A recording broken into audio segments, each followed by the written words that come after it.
Sir, yes sir. start பண்ணிடலாம் sir.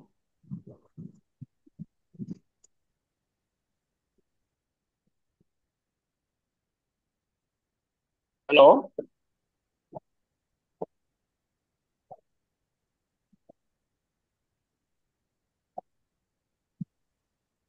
Sir is it audible sir? Yes Yes sir, sir, yes கேட்குது sir. Sir. Yes sir, audible sir. Okay. நம்மளுடைய 154வது GST professional society meeting வருகை தர அனைவரும் வருக வருக என்று வரவேற்கிறோம் சார். இன்றைக்கு நம்மளுடைய மீட்டிங்ல பேச போறவர் mister chartered accountant mister P Paul Thangam sir. அவரை பற்றி ஒரு சின்ன ஒரு brief introduction. He is a founding partner of Paul and Arvind, a LLP firm, a firm of chartered accountants with offices at Coimbatore and Tirupur. A qualified professional himself, he is a fellow chartered accountant of the Institute of Chartered Accountants of India, an alumni of Loyola College, Chennai. He is also a qualified cost and management accountant and an information systems auditor. Having a rich experience of more than 3 decades, he has explored and excelled in rendering multivariate services covering indirect taxes, GST and S-file, VAT, service tax, and also conventional practice areas of audit, income tax, and corporate compliance. He has completed the post-qualification course of indirect taxes organized by the Institute of Chartered Accountants of India. He is an approved GST faculty of the Institute of Chartered Accountants of India. He serves as an advisor of indirect tax matters for Odisha and Tamil Nadu Spinning Mills Association. He serves as a mentor and chief advisor of Zen Tax Clinic, a startup company which is exclusively into GST litigation and guides with his expertise in GST knowledge and practical experience. He is also an active public speaker and addressing professionals at ICAI, ICSI, ICMAI, students, and the industrialists at various trade associations. He is well acclaimed for his lively and interactive sessions, even on a highly technical topics. Sir, very warm welcome, sir. நீங்க எங்களுடைய கூட்டத்துக்கு ஸ்பீக்கரா வந்திருக்கிறதுக்கு ரொம்ப ரொம்ப நன்றி sir. Yes sir. Senthamizhan sir. Yes sir. Sir நீங்க ஒரு ரெண்டு share பண்ணுங்க. எஸ். பெருமைக்குரிய சட்ட வல்லுநரும் பட்டய கணக்காளருமான திரு பால் தங்கம் அவர்களை எங்கள் ஜிஎஸ்டி பிஎஸ் குழுவின் சார்பாக உரையாற்ற வருக வருக என்று வரவேற்கிறேன். தேங்க்யூ சாருக்கு லிங்க் கொடுத்துட்டீங்களா? ஸ்க்ரீன் ஷேர் பண்ணிடுங்க. Yes sir, yes sir, yes sir.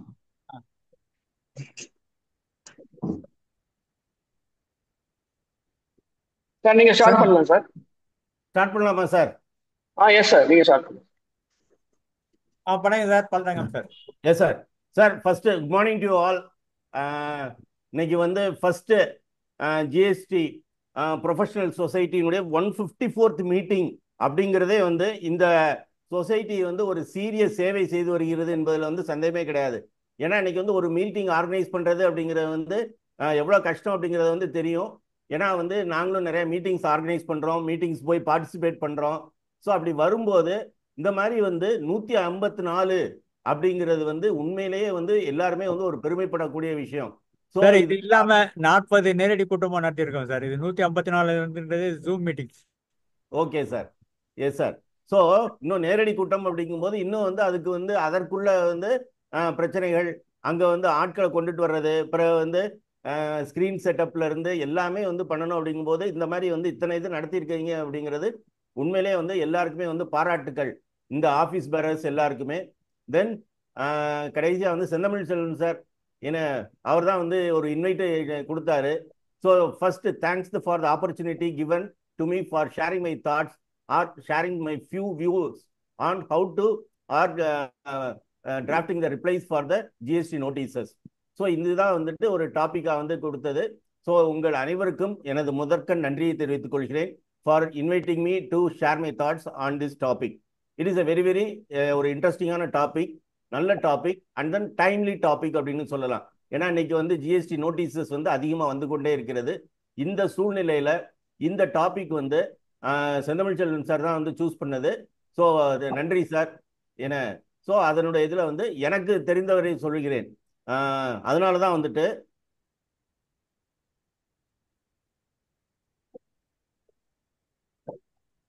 So topic guidance to handle notices. நான் எப்போவுமே போடுறது இதுதான். எந்த மீட்டிங் போனாலுமே அது வந்து வெபினாராக இருந்தாலும் இல்லைனா வந்து ஃபிசிக்கல் மீட்டிங் இருந்தாலும் ஃபஸ்ட்டு போடுறது இந்த இதுதான். கற்றது கைமண்ணளவு கல்லாதது உலகளவு அவை சொன்னது. இன்னைக்கு இருக்கிற சுச்சுவேஷனில் இன்னைக்கு உண்மையிலே வந்து பார்த்தோம்னா ஜிஎஸ்டியினுடைய இவ்வளோ ஒரு பரிணாமத்தில் வந்துட்டு இதில் வந்து கைமண்ணளவுன்னு கூட சொல்ல முடியாது, நகக்கண்ணளவு, நகத்தில் உள்ள ஒரு சிறு கண்ணளவு தான் நம்ம தெரிஞ்சு கொண்டது, எனக்கு தெரிந்தது. ஸோ இந்த மாதிரி மீட்டிங்ஸ் வரும்போது நான் சொல்கிறது தான், I have come to learn more from you than what I am going to give you. So உங்களுடைய கேள்விகள் எனக்கு வந்து ஒரு உற்சாகத்தையும் அதிலிருந்து கற்றுக்கொள்ளும் ஒரு வாய்ப்பையும் உருவாக்குகிறது என்பதில் வந்து சந்தேகமே கிடையாது. So with this humble words let me go into the topic. என்னடா இது ஏதோ வந்து சம்மந்தமே இல்லாமல் வந்து ஒரு வீடியோ உள்ளே வந்துருச்சா, இல்லைன்னா சம்மந்தமே இல்லாத ஒரு கிளிப் வந்துருச்சா அப்படிங்கிறது உங்களுக்கு எல்லாருக்கும் ஒரு சந்தேகமாக இருக்கும். ஏன்னா வந்து இன்னைக்கு வந்து எல்லாருமே வந்துட்டு ரொம்ப பொறுப்பாக பேச வேண்டி இருக்கிறது. ஒரு நிலைமைக்கு வரும்போது அந்த மாதிரி தெரியாதனமாக இந்த மாதிரி ஒரு கிளிப்பு வந்துருச்சா அப்படின்னா இல்லை, உண்மையில் கிடையாது. இந்த இது வந்து எல்லாருக்குமே தெரியும், திருவிளையாடலில் வந்தது. இது வந்து வயசானவங்களுக்கு தான் தெரியும், யங்ஸ்டர்ஸ்க்கு தெரியாது. உண்மையிலே வந்து பார்க்க வேண்டிய படம். இதில் வந்து நக்கீரர் அவரவர் எல்லாருக்குமே தெரியும். இந்த படத்தின் டைரக்டர் ஏபி நாகராஜன். இங்கே 2 பேர் வந்து சிவன் வந்து நக்கீரர்கிட்ட வந்து பயங்கரமாக சண்டை போடுவார். சண்டை போடும்போது அந்த இதில் வந்துட்டு அரசராக இருக்கிறவர் முத்துராமன் என அவர் வந்துட்டு சொல்லுவார், ஏன்னா புலவர்களை சாந்தமாக உரையாடுங்கள், உங்களுக்குள் சண்டை வேண்டாம் அப்படிங்கும்போது அப்போது வந்து சிவாஜி சொல்லுவார், ஏன்னா சண்டையும் சச்சரவும் புலவர்களின் பரம்பரை சொத்து, அதை ஒரு காலம் மாற்ற முடியாது அப்படிம்பாரு. ஸோ அந்த மாதிரி பார்க்கும்போது இப்போ வந்து நம்ம நோட்டீசஸ் சொல்றது அப்படின்னோம்னா டிபார்ட்மெண்ட்ல இருந்து வர்ற நோட்டீஸும் அதன் ரிப்ளைகளும் ஒரு டாக்ஸேஷன் சிஸ்டத்தின் பரம்பரை சொத்து, அதை ஒரு காலம் மாற்ற முடியாது. So the notices is part of the department activities and then our replies are also part of a taxation system. இது இல்லாம வந்து இருக்கவே முடியாது. ஸோ இதை வந்து நம்ம வந்து நான் வந்து ஒரு என்ன சொல்ல நகைச்சுவையாக சொல்றது அப்படின்னா இதை வந்து ஒரு பாசிட்டிவா எடுத்துக்கிடணும். நெகட்டிவா என்ன இது டிபார்ட்மெண்ட் நோட்டீஸே கொடுத்துக்கிட்டே இருக்காங்க அப்படிங்கிறத விட இதை ஒரு பாசிட்டிவா எஸ் நமக்கு ஒரு ஆப்பர்ச்சுனிட்டி அப்படிங்கிற மாதிரி கூட நம்ம வந்து எடுத்துக்கொள்ளலாம். ஸோ டிபார்ட்மெண்ட் வந்து நோட்டீஸ் கொடுப்பது என்பது வந்து இப்பொழுது மட்டும் கிடையாது, இது வந்து காலமாக தொன்று தொட்டு இருந்து வருகிறது அப்படிங்கிறதான் சொல்லலாம். பட் இப்போ வந்து ஒரு மாற்றம் என்ன அப்படின்னு பார்த்தோம் அப்படின்னோம்னா டெக்னாலஜியினுடைய டெவலப்மெண்ட். முந்தி வந்து ஒரு ஆஃபீஸர்னால வந்து எல்லாத்தையுமே வந்து ரிட்டர்ன்ஸை வந்து சோதிச்சு அதுக்கு வந்து நோட்டீஸ் அனுப்புறதுங்க வந்து முடியாத மாதிரி இருந்துச்சு. இன்னைக்கு வந்து ஒரு கிளிக் ஆஃப் த பட்டன்ல டிபார்ட்மெண்ட் வந்து எந்தெந்த மாதிரிலாம் வந்து ஒரு ரெக்கன்சிலேஷன், எந்தெந்த மாதிரி டீட்டெயில்ஸ், எங்கெங்கெல்லாம் மிஸ்டேக் இருக்கு அப்படின்னு சொல்லிட்டு ஒரு டோட்டல் டாக்ஸ் பேஸ் வந்து கிட்டத்தட்ட 1.25 கோடினா அந்த 1.25 கோடிக்கும் அவங்க வந்து எந்தெந்த இடத்துல மிஸ்டேக்ஸ் இருக்கு, ஃபார் எக்ஸாம்பிள் ஜிஎஸ்டிஆர் 1ல போட்டுட்டு திடீபியில் வந்து கம்மியாக போட்டிருக்காங்க, இந்த டீட்டெயில் வேண்டும் அப்படின்னா முந்தி வந்து பழைய சிஸ்டத்தில் வந்து எல்லாருக்கும் தெரியும், நம்ம வந்து ஃபார்ம் ஐ ஃபைல் பண்ணியிருப்போம், அதில் எதுவும் மிஸ்டேக்னா அவங்க வந்து எல்லாத்தையும் உட்காந்து பார்த்துக்கிட்டு இருக்கணும். இப்போ வந்து அப்படி இல்லாமல் அதை வந்து ஒரே நேரத்தில் வந்து எடுக்க முடியுது அப்படிங்கிறதுனால ஒரே நேரத்தில் டீட்டெயில்ஸ் எடுத்துடுறாங்க. அப்படின்னா சரி எல்லாருக்கும் நோட்டீஸ் அனுப்பு அப்படிங்கும்போது அந்த நோட்டீஸ் வந்து அதிகமான எண்ணிக்கையில் வருகின்றது அப்படிங்கிறதான் சொல்லணும். ஸோ இது வந்து டெக்னாலஜியினுடைய அட்வான்ஸ்மெண்ட்னால தான் வந்துட்டு இன்னைக்கு வந்து டிபார்ட்மெண்ட் வந்து இவ்வளோ தூரம் கொடுக்க முடியுது. ஃபார் எக்ஸாம்பிள் வந்து ஹெச்எஸ்என், நீங்கள் வந்து பிளாக் கிரெடிட் எடுத்திருக்கீங்களா அப்படின்னா உங்களுடைய ஹெச்எஸ்என் டீட்டெயில்ஸ் வச்சு எடுத்துடுறாங்க. ஏன்னா உங்களுக்கு வந்து சேல் பண்ணவங்க எல்லாமே ஜிஎஸ்டிஆர் 1ல வந்து போடும்போது நமக்கு வந்து வரும்போது இந்த ஹெச்எஸ்என் எடுத்துருக்கவங்க வந்து நாட் எலிஜிபிள் ஃபார் ஐடிசி 17(5)ல பிளாக் கிரெடிட்டா இருக்கலாம் அப்படின்னு சொல்லிட்டு ஒரு யூகத்தில் வந்து நோட்டீஸ் அனுப்புறாங்க. ஸோ அதனால வந்துட்டு இந்த notices are part of the taxation system. But இது வந்து இன்னைக்கு வந்து எண்ணிக்கையில் வந்து அதிகமாக வந்திருக்கிறது என்பதை வந்து மறுக்க முடியாது. ஸோ இதுதான் வந்துட்டு ஒரு ஸ்டார்டிங்.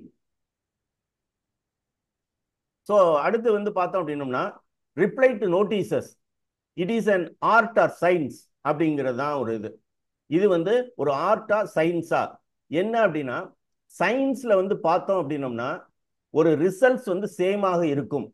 ஒரு ரிசல்ட்ஸ் அதுக்கு தான் வந்து ஒரு எக்ஸாம்பிள் சொல்லியிருக்கேன். ஒரு கெமிக்கல்ஸை வந்து இந்த ப்ரொபோர்ஷன்ல கொடுத்தோம் அப்படின்னோம்னா அதனுடைய ரிசல்டன்ட் என்ன, அந்த 2 கெமிக்கல்ஸும் சேர்ந்து உருவாகக்கூடிய ஒரு புதிய அமிலமோ இல்லைனா வந்து என்ன அப்படின்னா வந்துட்டு அதனுடைய விடை வந்து ஒன்றாகத்தான் இருக்கும் சயின்ஸில். பட் ஆர்ட்ல வந்து அந்த ரிசல்ட்ஸ் வந்து ஒன்றாக இருக்காது. ஃபார் எக்ஸாம்பிள், ஒரு உதாரணத்துக்கு சொல்லணும் அப்படின்னோம்னா, ஒரு நோட்டீஸ் கொடுக்குறாங்க அப்படின்னா அந்த நோட்டீஸ்க்கு வந்துட்டு ஒரே மாதிரி ரிப்ளை இருக்காது. நம்ம வந்து வெவ்வேறு மாதிரி ரிப்ளைஸ் கொடுத்தா அதனுடைய எஃபெக்ட் வந்து அந்த ஆஃபீஸர்ஸ் வந்து எடுக்கிறதுனுடைய விதம் வந்து வித்தியாசமாக இருக்கும். இப்போ நம்ம வந்து ஒரு நம்ம இதில் இருக்காங்க சார் இருக்காங்க, செந்தமிழ் செல்வன் சார் போல ஒரு எக்ஸ்பீரியன்ஸில் வந்துட்டு அவர் வந்து எழுதுறாரு அப்படின்னா அதை வந்து எப்படி அந்த நோட்டீஸை டிஃபெண்ட் பண்ண முடியும் அப்படிங்கிறத வந்து எழுதும்போது அதுவும் இன்னொருத்தங்க எழுதுறதுக்கும் பயங்கரமான ஒரு வித்தியாசம் இருக்கும். ஸோ அதனால வந்து ஒரே நோட்டீஸினுடைய ஃபேக்ட் சேமாக இருந்தாலும் அதை வந்து கொடுக்குற விதத்தில் வந்து அதை வந்து கிடைக்கக்கூடிய விடை வந்து வித்தியாசமாக இருக்கும்.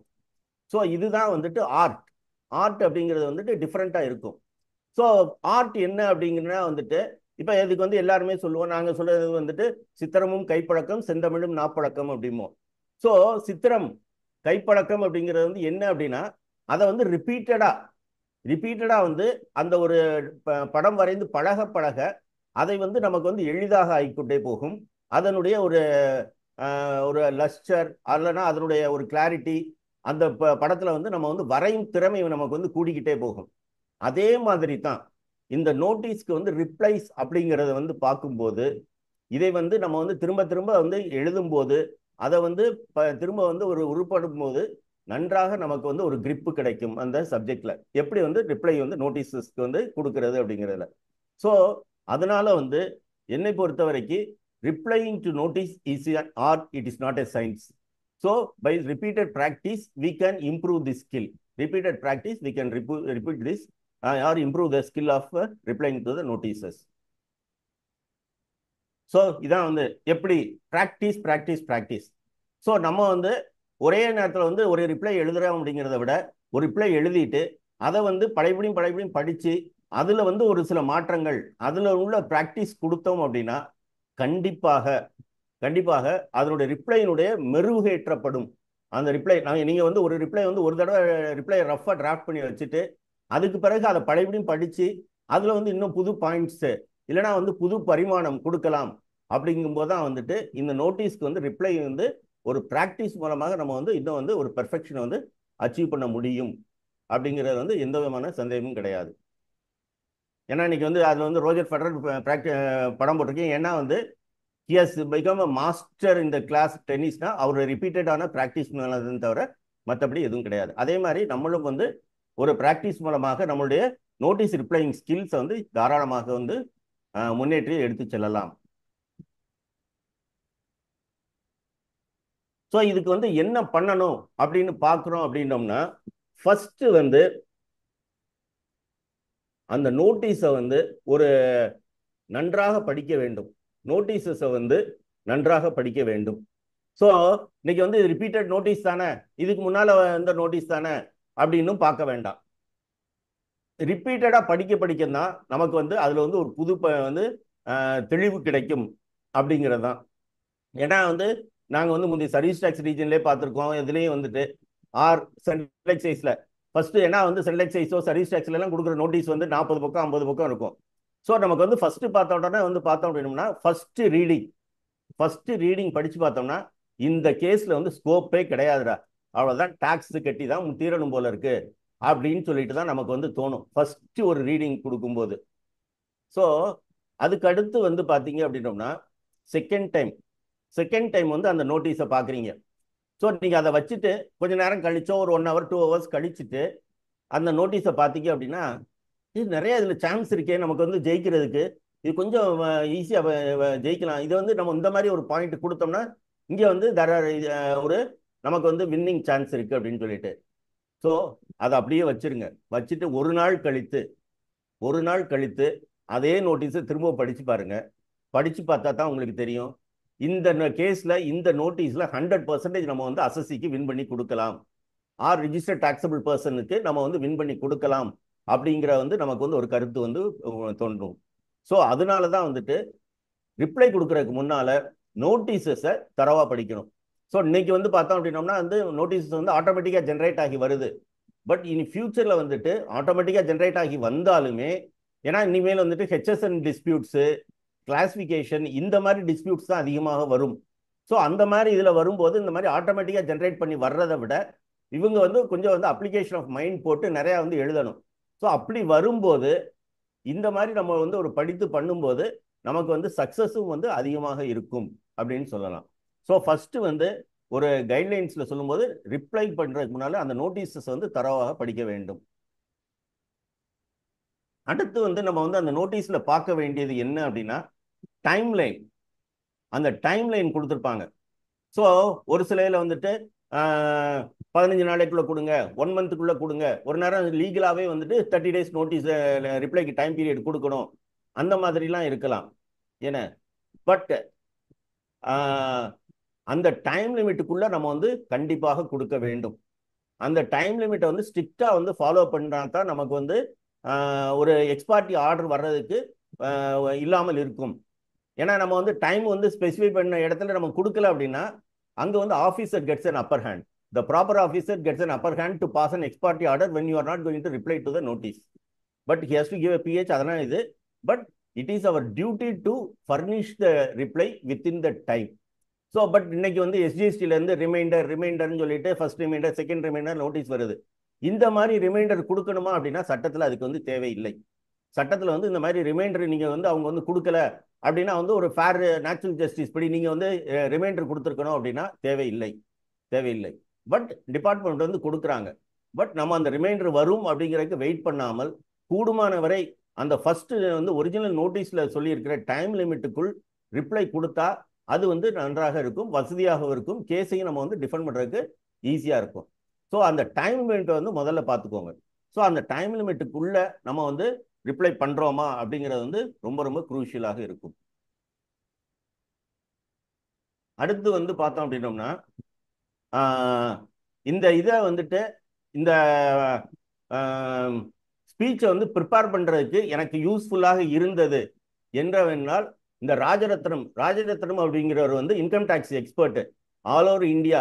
ஈவன் வந்து சம் ஆஃப் த ஹைகோர்ட்டில் கூட வந்து ராஜரத்னுடைய வியூஸ் என்ன இந்த டாபிக்ல அப்படின்னு கேட்டு ராஜரத்னுடைய வியூஸ் அப்படிங்கிறத வந்து அந்த ஜட்மெண்ட்டுக்குள்ளேயே கொண்டு வந்திருக்கிறாங்க. ஸோ அந்த அளவுக்கு வந்து அவர் வந்து ஒரு பேர் போற்றவர். இன்று அவர் நம்மிடம் இல்லை. அவர் வந்து டாக்ஸ் மேனேஜ்மெண்ட் அப்படின்னு ஒரு புக் எழுதியிருக்காரு. இந்த புக்கில் வந்து இன்கம் டேக்ஸ் சம்மந்தமாக தான் மெயினாக இருக்கு. ஆனால் அவர் வந்து இன்கம் டேக்ஸ் சம்மந்தமாக கொடுத்திருந்தாலும் இன்னைக்கு வந்து நம்ம வந்து ஜிஎஸ்டி நோட்டீசஸ்க்கோ அதை வந்து ஜிஎஸ்டியினுடைய ரிப்ளைஸ் கொடுப்பதற்கோ அவர் இன்கம் டேக்ஸ்க்கு கொடுத்திருந்த ஒப்பீனியனை பயன்படுத்தி கொள்ளலாம். இன்னைக்கு வந்து இந்த பழைய இந்த புக் வந்து ஒரு ஓல்டு எடிஷன், இப்போ வந்திருக்கா, கரண்ட்ல வந்து பிரிண்ட் வந்திருக்கா இல்லையா அப்படிங்கிறது தெரியல. பட் இதுல வந்து அவர் வந்து இன்கம் டேக்ஸ்க்கு வந்து எப்படி ரிப்ளைஸ் கொடுக்கணும்னு சொல்றத வந்துட்டு நம்ம அப்படியே மாத்தி நம்ம வந்து ஜிஎஸ்டிக்கும் நம்ம வந்து அடாப்ட் பண்ணி கொள்ளலாம் அப்படிங்கிறது தான். So one of the thing வந்து அவர் சொல்றது வந்துட்டு tackle the notice on factual grounds.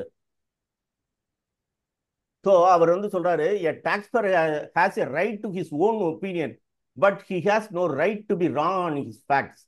So get the correct facts from the client before replying to the notice. So இதுதான் வந்துட்டு ராஜரத்னோட அட்வைஸ். ஸோ நீங்க வந்து ஃபேக்ட்ஸ்ல வந்து தப்பாக சொல்ல முடியாது. ஸோ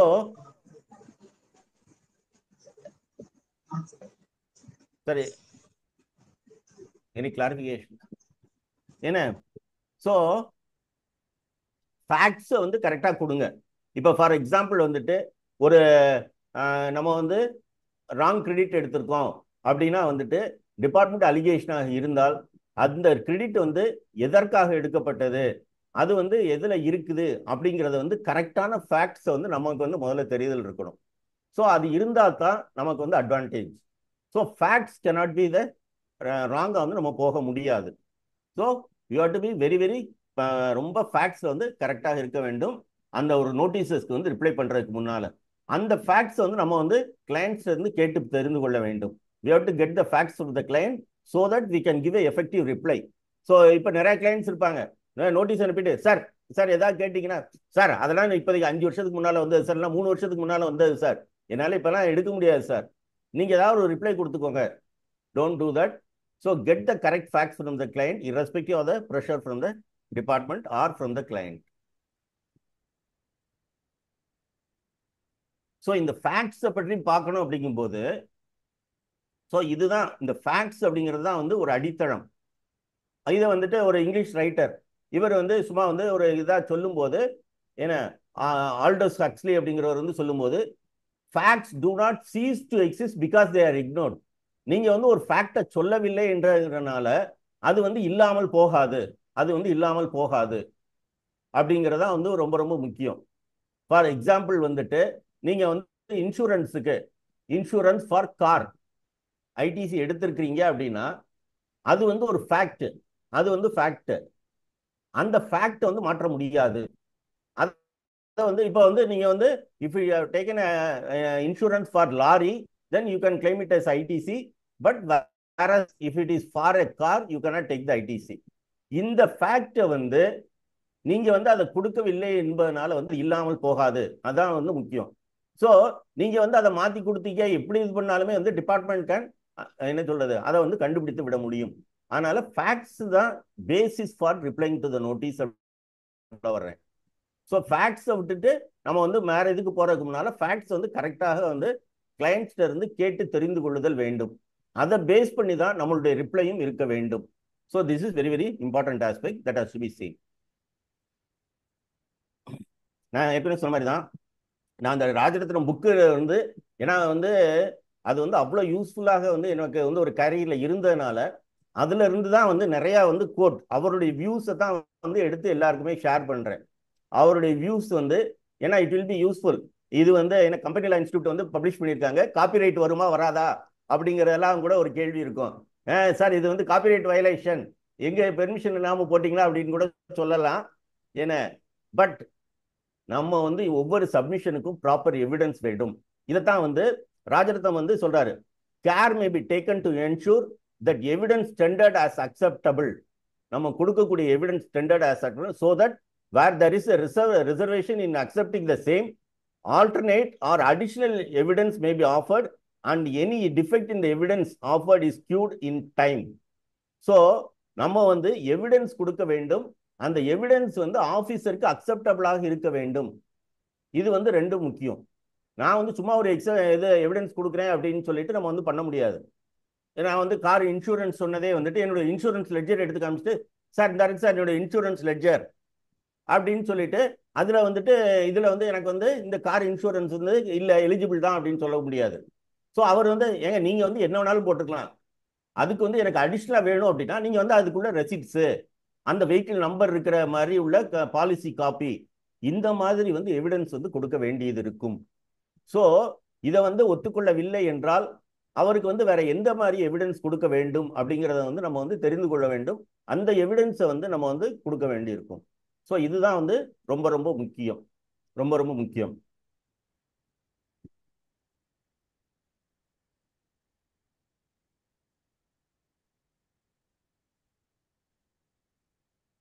ஸோ இப்போ எல்லாருக்குமே தெரியும் ஐஐடி நோட்டீஸ் அப்படின்னு சொல்லிட்டு. ஐஐடி நோட்டீஸ் அப்படின்னா எல்லாருக்கும் வந்துட்டு என்ன ஐஐடி வந்து நோட்டீஸ் கொடுக்க போறாங்களா அப்படிங்கிற கிடையாது. ஐஐடியினுடைய சர்வீசஸ் வந்து நம்மளுடைய எஸ்ஜிஎஸ்டி டிபார்ட்மெண்ட் வந்து அவைல் பண்ணியிருக்காங்க. ஸோ இந்த எஸ்ஜிஎஸ்டி டிபார்ட்மெண்ட் வந்து நம்ம ஃபைல் பண்ற ரிட்டர்ன்ஸை வச்சு நமக்கு வந்து நோட்டீஸ் கொடுக்குறாங்க. ஸோ நம்ம ஃபைல் பண்ற அந்த தப்புகளை வச்சு நமக்கே நோட்டீஸ் கொடுக்குறாங்க. இது வந்து என்ன சொல்றது நம்ம விரலை வச்சு நம்ம கட்ட குத்தி கொள்வது போல் தான். ஸோ அந்த சமயத்தில் வந்து ரிட்டர்ன்ஸ் ஃபைல் பண்ணியிருந்தது கரெக்டாக இருந்தால் இந்த மாதிரி டிஃபரன்ஸ்லாம் வர்றதுக்கு இல்லை. ஸோ இந்த மாதிரி எவிடன்ஸ் என்ன இருக்க வேண்டும் அப்படிங்கிறதுக்கு வந்துட்டு ஒரு நோட்டீஸ் ஐஐடி நோட்டீஸ் வந்து அவங்க வந்து நமக்கு வந்து என்னென்ன குட்ஸ் எல்லாம் பர்ச்சேஸ் பண்ணியிருக்கோம் அப்படிங்கிற ஹெச்எஸ்என் பேஸ் பண்ணி வந்து ஒரு நோட்டீஸ் கொடுக்குறாங்க. இதில் வந்துட்டு ஏபிசி அண்ட் கோ அப்படிங்கிறதுக்கு வந்து நோட்டீஸ் கொடுக்குறாங்க. என்ன கொடுக்குறாங்க அப்படின்னா நீங்கள் வந்து சிமெண்ட் வாங்கியிருக்கீங்க, சிமெண்ட் வந்து நீங்கள் வந்து பில்டிங் கட்டுறதுக்கு தான் யூஸ் பண்ணியிருக்கணும். ஸோ பில்டிங் கன்ஸ்ட்ரக்ஷன் வந்து பிளாக் கிரெடிட்டு, ஸோ நீங்கள் வந்து இதை வந்து பிளாக் கிரெடிட்டு அப்படின்னு சொல்லிட்டு நோட்டீஸ் கொடுக்குறாங்க. பட் ஏபிசி அண்ட் கோ வந்து நான் வந்து ஒரு ஃபேக்டாக கொடுத்துருக்கேன், manufacture of hollow block bricks. So cement வந்து அவங்களுக்கு வந்து ஒரு main raw material. So ABC வந்து ப்ரூவ் பண்ணணும், எவிடன்ஸ் வேண்டும். சிமெண்ட் வந்து ரா மெட்டீரியல் தான் அப்படிங்கிறதுக்கு நீங்கள் வந்து சும்மா ஒரே ஒரு லைனில் sir cement is a main raw material for us so it will not be a block credit under section 75 அப்படின்னு சொல்லி கொடுக்க முடியாது. So burden lies on you. So வந்து ஒரு ஐடிசிக்கு வந்து தெரியும் உங்களுக்கு 155ல burden lies on the assessee to prove that he is eligible for ITC. So அந்த மாதிரி சமயத்தில் என்ன எவிடன்ஸ் கொடுக்க வேண்டும் அப்படிங்கிறதுக்கு ஒரு சின்ன எக்ஸாம்பிள். ஸோ இதுதான் சொல்றேன். Do not simply state that ABC & Co is engaged in the manufacture of and close the reply. Give adequate evidence. சரியான எவிடன்ஸ் கொடுங்கள். எவிடன்ஸ் இல்லைன்னா வந்து பண்ண முடியாது.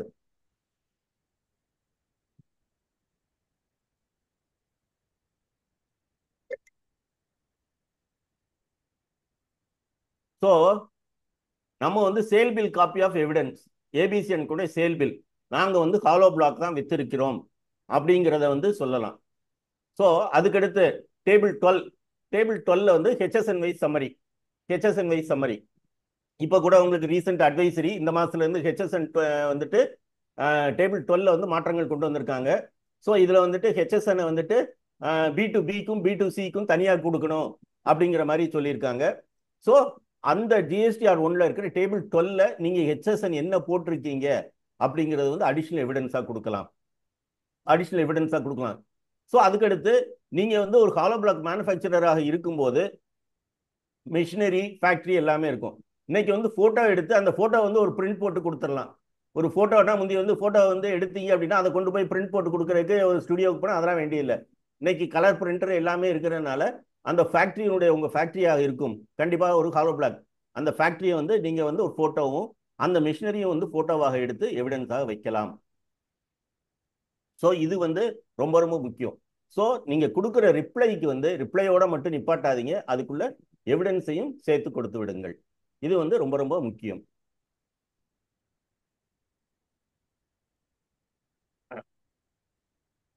ஸோ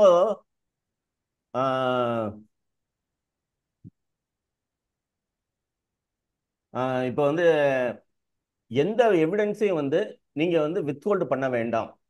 எல்லா எவிடன்ஸையும் அட்ஜூடிகேட்டிங் அத்தாரிட்டி ஒரு ப்ராப்பர் ஆஃபீஸர், அவர் வந்து சிடிஓவாக இருக்கலாம், இல்லைன்னா டிசிடிஓவாக இருக்கலாம், யாராக இருந்தாலும் அந்த அட்ஜூடிகேட்டிங் அத்தாரிட்டிக்கு முன்னால உங்களுடைய எவிடன்ஸை வந்து கொடுத்து விடுங்கள். உங்களுடைய எவிடன்ஸை வந்து கண்டிப்பாக கொடுத்துருங்க. இந்த எவிடன்ஸை வந்து அட்ஜூடிகேட்டிங் அத்தாரிட்டிகிட்ட கொடுக்கறது தான் சுப்ரீம் கோர்ட் வரைக்கும் உங்க கேஸ் போனாலும் நிற்கும். இது ஏன் அப்படின்னா வந்துட்டு பிகாஸ் ஆஃப் ரூல் 112. அது 112 ரூல் என்னங்கிறத பார்ப்போம். ஏன்னா பட் சம் ஆஃப் த ஒரு கன்சல்டன்ஸ்க்கு வந்து என்ன அப்படின்னா வந்துட்டு என்ன இருக்கு அப்படின்னோம்னா, என்ன இருந்தாலும் வந்து இந்த அட்ஜூடிகேட்டிங் அத்தாரிட்டி ஆஃபீஸர் வந்து நமக்கு ஃபெரோல போட இல்லை, நம்ம போய் அப்பீலில் போய் பார்த்துக்கலாம் அப்படின்னு சொல்லிட்டு சும்மா ஒரு ரஃபா வந்து ஒரு இதை வந்து கொடுத்துட்றாங்க. But that is not a good practice. ஏன்னா நம்ம வந்து அப்பீலில் பார்த்துக்கலாம், இவனுக்கெல்லாம் போய் என்னத்தை ரீப்ளை கொடுக்கணும், நம்ம வேண்டாம், நம்ம அப்பீலில் போய் பார்த்துக்கலாம். அட்ஜூடிகேட்டிங் ஆஃபீஸர் ஹி மேபி என்ன சொல்றது, அவர் வந்து சிடிஓ லெவலில் தான், இவருக்கு நம்ம வந்து என்ன ரிப்ளை கொடுத்தாலும் புரியாது, என்ன ரிப்ளை கொடுத்தாலும் வந்து ஒரே லைனில் வந்துட்டு ஐ எம் நாட் சாட்டிஸ்ஃபை ரிப்ளைன்னு சொல்லிட்டு போட போறாரு. இதுக்கு போய் நான் என்ன ஒரு டீட்டெயிலாக ரிப்ளை கொடுக்கணும், வேண்டாம் நாம பார்த்துக்கலாம் அப்படிங்கிற ஒரு மனோபாவம் நிறைய பேருக்கு இருக்கு. வேண்டாம் அந்த மனோபாவம். ஸோ அதனால வந்துட்டு இந்த ரூல் 112 என்ன சொல்லுது அப்படிங்கிறத வந்து பார்க்கணும். ஸோ இது வந்து எதுக்காக வந்து நம்ம எவிடன்ஸை அட்ஜூடிகேட்டிங் அத்தாரிட்டிகிட்ட பார்க்கணும் அப்படின்னா இந்த ரூல் 112னால தான். இந்த 112 என்ன சொல்லுது, இது என்னன்னா production of additional evidence before appellate authority or appellate tribunal. So additional evidence வந்து அப்பலட் ட்ரிபியூனலுக்கோ கொடுப்பதற்கான ஒரு என்ன சொல்லுது அப்படிங்கிறதா வந்து rule 112 of CGST rule or SGST rule ரெண்டுமே ஒன்றா தான் இருக்கும். ஏன்னா இதில் வந்து என்ன சொல்கிறாங்க, அந்த இதை வந்து நான் அப்படியே வந்து காப்பி பண்ணி பேஸ்ட் பண்ணியிருக்கேன். ஏன் அப்படின்னா இது வந்து எல்லாருக்குமே வந்து ஒரு bringing it to the knowledge of the this crowd, எல்லாருக்குமே தெரிந்திருக்கலாம். பட் அது வந்து ரொம்ப ரொம்ப முக்கியம். நிறைய பேர் வந்து இந்த ரூலை வந்து பார்த்துருப்பீங்க. But as a forum I want to discuss about this rule. So the appellant shall not be allowed to produce before the appellate authority or appellate tribunal. Appellate tribunal ko appellate authority ko any evidence, oral or documentary, other than the evidence produced before him during the course of proceedings before the adjudicating authority. So நீங்க adjudicating authority கிட்ட கொடுக்காத ஒரு எவிடன்ஸை கொண்டு போய் நீங்க appellate authority, he may be a ஸ்டேட்ல இருந்தோம்னா DC அப்பீல்ஸாக இருக்கலாம், இல்லைனா வந்து சென்ட்ரல்ல இருந்தா ஜாயிண்ட் கமிஷனர் அப்பீல்ஸா இருக்கலாம், கமிஷனர் அப்பீல்ஸா இருக்கலாம். சென்ட்ரலில் வந்து 2 அப்பலேட் அத்தாரிட்டிஸ் இருக்காங்க, joint commissioner and then commissioner. இவங்க யாராக இருக்கலாம், அவங்க முன்னால் கொண்டு போய் ஒரு அடிஷ்னல் எவிடன்ஸாக ப்ரொடியூஸ் பண்ண முடியாது, ப்ரொடியூஸ் பண்ணக்கூடாது. ஸோ இதுதான் வந்து ரூல் 112 வந்துட்டு ஒரு சாராம்சம். ஸோ இதனால வந்து என்ன நடக்குது அப்படின்னா, you have to be very very sure, you must be very sure that you produce all the evidence before the adjudicating authority. அப்போ எனக்கு வந்து ப்ரொடியூஸ் பண்ணவே முடியாதா அப்படின்னா, எப்பெல்லாம் ப்ரொடியூஸ் பண்ணலாம் அப்படின்னு சொல்லிட்டு இந்த 4 சமயத்தில் மட்டும்தான் ப்ரொடியூஸ் பண்ணலாம். இதை வந்து நான் எல்லாமே இது பண்ணலை, அட்ஜுடிகேட்டிங் அத்தாரிட்டி நான் இதை வாங்க மாட்டேன், ஏன்னா இதை வந்து ப்ரொடியூஸ் பண்ணதுக்கு வந்து ஒரு காரணம் இருக்கலாம். நீங்கள் வந்து ஒரு டாக்குமெண்ட் வந்து பேங்க்ல இருந்து கேட்டிருக்கலாம், பேங்க் வந்து அதை டிலே பண்ணியிருக்கலாம். அந்த மாதிரி ஏதாவது ஒரு சஃபிஷியன்ட் ரீசன்னால நான் வந்து இதை வந்து ப்ரொடியூஸ் பண்ண முடியவில்லை, அட்ஜுடிகேட்டிங் அத்தாரிட்டி முன்னால நான் ப்ரொடியூஸ் பண்ண முடியவில்லை, எனவே வந்து நான் வந்து அப்பலேட் அத்தாரிட்டியில வந்து ப்ரொடியூஸ் பண்றேன்னு சொல்லி நீங்க வந்து ஒரு ரீசன் கொடுக்க வேண்டும்.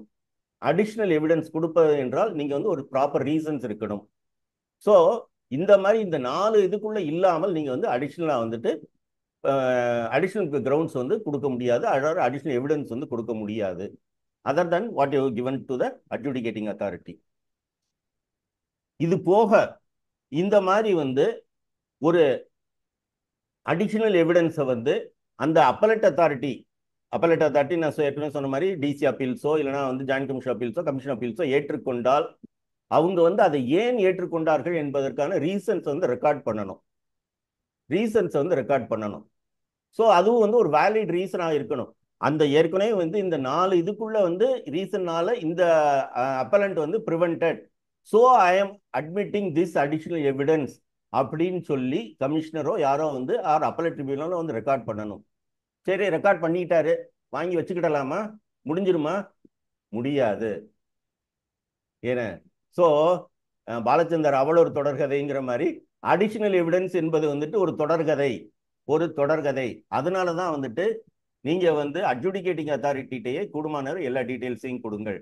ஸோ இவர் வந்து என்ன பண்ண வேண்டும், ஸோ இவர் வந்து இந்த மாதிரி அடிஷனல் எவிடன்ஸை வாங்கினாரு அப்படின்னா இவர் வந்து அட்ஜுடிகேட்டிங் அத்தாரிட்டிக்கும் கொடுக்கணும்.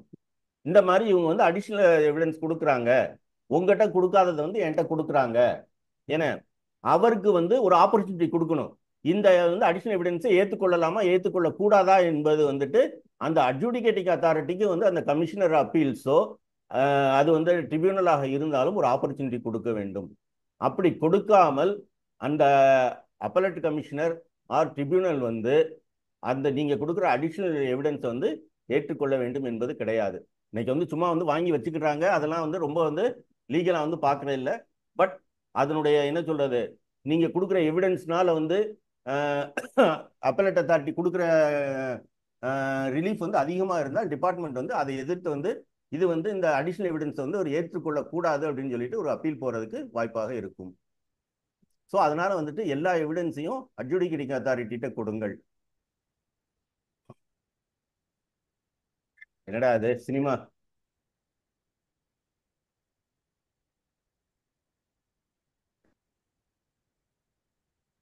இது வந்து எல்லாருக்குமே தெரியும், மகாபலி சக்கரவர்த்தி.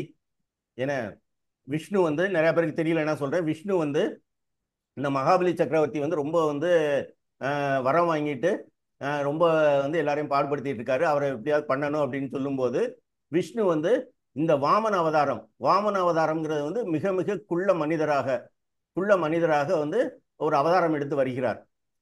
கண்ணதாசன் வந்து போட்டிருப்பாரு, கண்ணதாசன் வந்து இதை வந்துட்டு ஒரு பாட்டுலையும் சொல்லியிருப்பாரு, 3 அடி மண் கேட்டான் வாமனன், என 3 என வைத்ததோ மன்னவன் தலையிலே அப்படிங்கிற மாதிரி. ஸோ வாமனனை வந்து ரொம்ப இதாகிட்டு 3 அடி தானே எடுத்துக்கோ அப்படின்னு உடனே அவர் வந்து என்ன சொல்றது, பூலோகம் மேலோகம் எல்லாத்தையும் எடுத்துட்டு 3வது அடி வைக்கிறதுக்கு எனக்கு இடமே இல்லையே அப்படின்னு சக்கரவர்த்தி வந்து தன் தலையை கொடுத்தோன்னு அவர் தலையில் வைத்து அமுக்கினார் அப்படிங்கிறது தான் வந்து ஒரு இது வந்து எதற்காக சொல்கிறேன் என்றால், ஏன் இதற்கும் நோட்டீஸஸ்க்கும் என்ன சம்பந்தம் அப்படின்னா, do not underestimate the officer. நான் வந்து இவ்வளோ பெரிய கன்சல்டன்ட்டு, நான் வந்து இப்போ 20 வருஷம் அதில் இருக்கேன், இவன் என்ன இன்னைக்கு தான் டிபார்ட்மெண்ட்டுக்குள்ளே வந்திருக்கான். And also some of the ACs assistant commissioners வந்து டைரக்ட் ரெக்ரூட்மெண்ட்டாக இருப்பாங்க. ஸோ அவங்க வந்து பார்த்தோம் அப்படின்னோம்னா they will not be having so much of என்ன சொல்றது subject orientation towards the subject. ஏன்னா அவங்க வந்து பிஇ முடிச்சுட்டு டிஎன்பிசி எழுதி they made come as assistant commissioner. But நீங்கள் வந்து அதை வந்து அண்டர் எஸ்டிமேட் பண்ண முடியாது. ஏன்னா அவங்க வந்து ஒரு ரீசனபிள் ஒரு அண்டர்ஸ்டாண்டிங்கோட தான் வந்திருப்பாங்க. Though they may not be their experts இந்த சப்ஜெக்ட். அவங்களுக்கு வந்து ஒரு அனலிட்டிக்கல் கெப்பாசிட்டி எல்லாமே வந்து கண்டிப்பாக இருக்கிறது. அவங்க வந்து ஏன்னா இப்போ வந்து நானே வந்து சிஜிஎஸ்டியில் பார்த்துருக்கேன். சிஜிஎஸ்டியில் வந்து அவங்க வந்து ஐஐடியிலேருந்து படிச்சுட்டு வந்தவங்களாம் இருக்காங்க. ஸோ அந்த மாதிரி இதுவங்களாம் வந்துட்டு இப்போ இங்கே வந்து கவர்மெண்ட் சர்வீஸ்குள்ளே வந்து இருக்கிறாங்க. ஈவன் வந்து ஒரு டாக்டரே வந்து இருந்திருக்காரு. ஸோ அந்த மாதிரிலாம் இருக்கும்போது அவங்களும் வந்து அந்த நோட்டீஸ் கொடுக்கறதுக்கு முன்னால சட்டங்களையும் நன்றாக படித்து பார்க்குறாங்க, டைம் லிமிட்டு எல்லாத்தையுமே. அது போக அவங்களுக்கு வந்து இப்போ நம்ம கூட வந்துட்டு இப்போ வந்து நானே இருக்கிறேன், எனக்கு ஒரு டவுட் இருக்கு அப்படின்னு சொல்லிட்டு நான் உடனே போயிட்டு சரி நம்ம வந்து வைத்தீஸ்வரன் சார்ட்ட போய் கேட்கலாமா அப்படின்னு சொல்லிட்டு ஒரு இது தோணும். பட் அந்த மாதிரி இமீடியட்டாக போவேனா அப்படிங்கிற கேள்வி நல்லாவே தெரிஞ்சிருக்கலாம். பட் அங்கே போவோமா என்ன அப்படிங்கிறது ஒரு கேள்வி.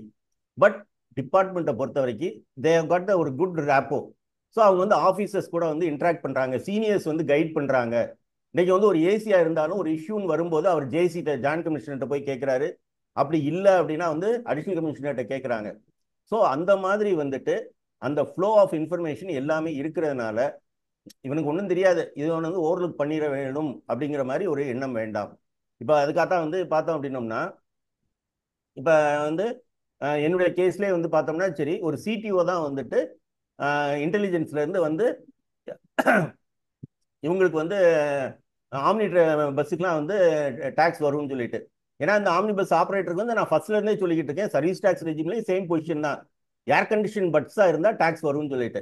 ஸோ இவர் வந்து இப்போ தான் அந்த இன்வெஸ்டிகேஷன் வந்து எஸ்ஜிஎஸ்டிலேருந்து வரும்போது சார் அதெல்லாம் பார்த்துக்கலாம் சார், நான் வந்து வரல அப்படின்னு சொல்லிட்டு நான் ஒரு ஸ்டேட்மெண்ட் கொடுத்தேன்னா முடிஞ்சு போச்சு சார் அப்படின்னு சொல்லிட்டு இது பண்ணிட்டாரு.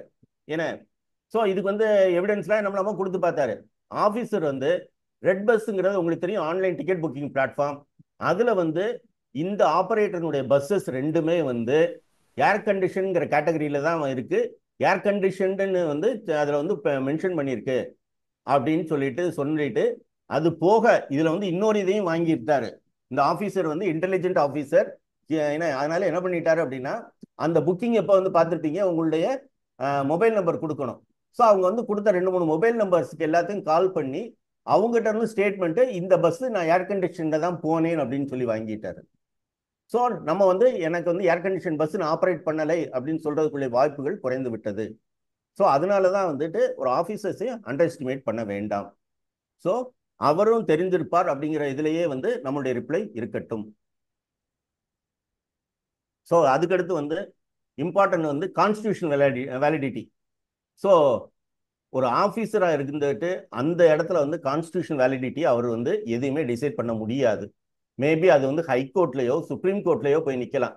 அதுலேயே வந்துட்டு ஹைகோர்ட்லேயோ சுப்ரீம் கோர்ட்லேயோ போய் நிற்கும் போது அங்கே வந்து எந்த அட்வொகேட் வந்து நிற்கிறாங்க அப்படிங்கிறது தான் வந்து பார்ப்பாங்க. இப்போ வந்து சும்மா வந்து நம்ம வந்து ஒரு ஃபர்ஸ்ட் இனிஷியல் ஸ்டேஜஸில் இருக்கிற ஒரு அட்வொகேட் போயிட்டு ஒரு மெட்ராஸ் ஹைகோர்ட் பெஞ்சில் போய் my lord this is not the constitution வேலிட்னு சொன்னால் யோ தள்ளி போட்டுருவாங்க. பட் அதே இதை வந்துட்டு ஒரு ஸ்டாச்சுவில் வந்து ஹையராக இருக்கிற அத்தாரிட்டிஸோ ஒரு leading lawyers who have been in the practice for 30 years 40 years ஒரு உதாரணத்துக்கு சொல்லலாம். ஏன்னா இப்போ இருக்கிறவங்கள சொன்னேன்னா நான் வந்து அவங்கள ஃபேவர் பண்ணுற மாதிரி போயிடும். ஸோ நான் வந்து இல்லாதவங்களையே சொல்கிறேன். முந்தி வந்து சேல்ஸ் டேக்ஸில் வேட் எல்லாத்துலேயும் சி நடராஜன் சார் வந்து expert. So C Natarajan sir போய் நின்று இது வந்து கான்ஸ்டியூஷனலி நாட் வேலிட்னு சொன்னால் அதில் இருக்கிற ஜட்ஜஸ் வந்து நன்றாக காது கொடுத்து கேட்பார்கள்.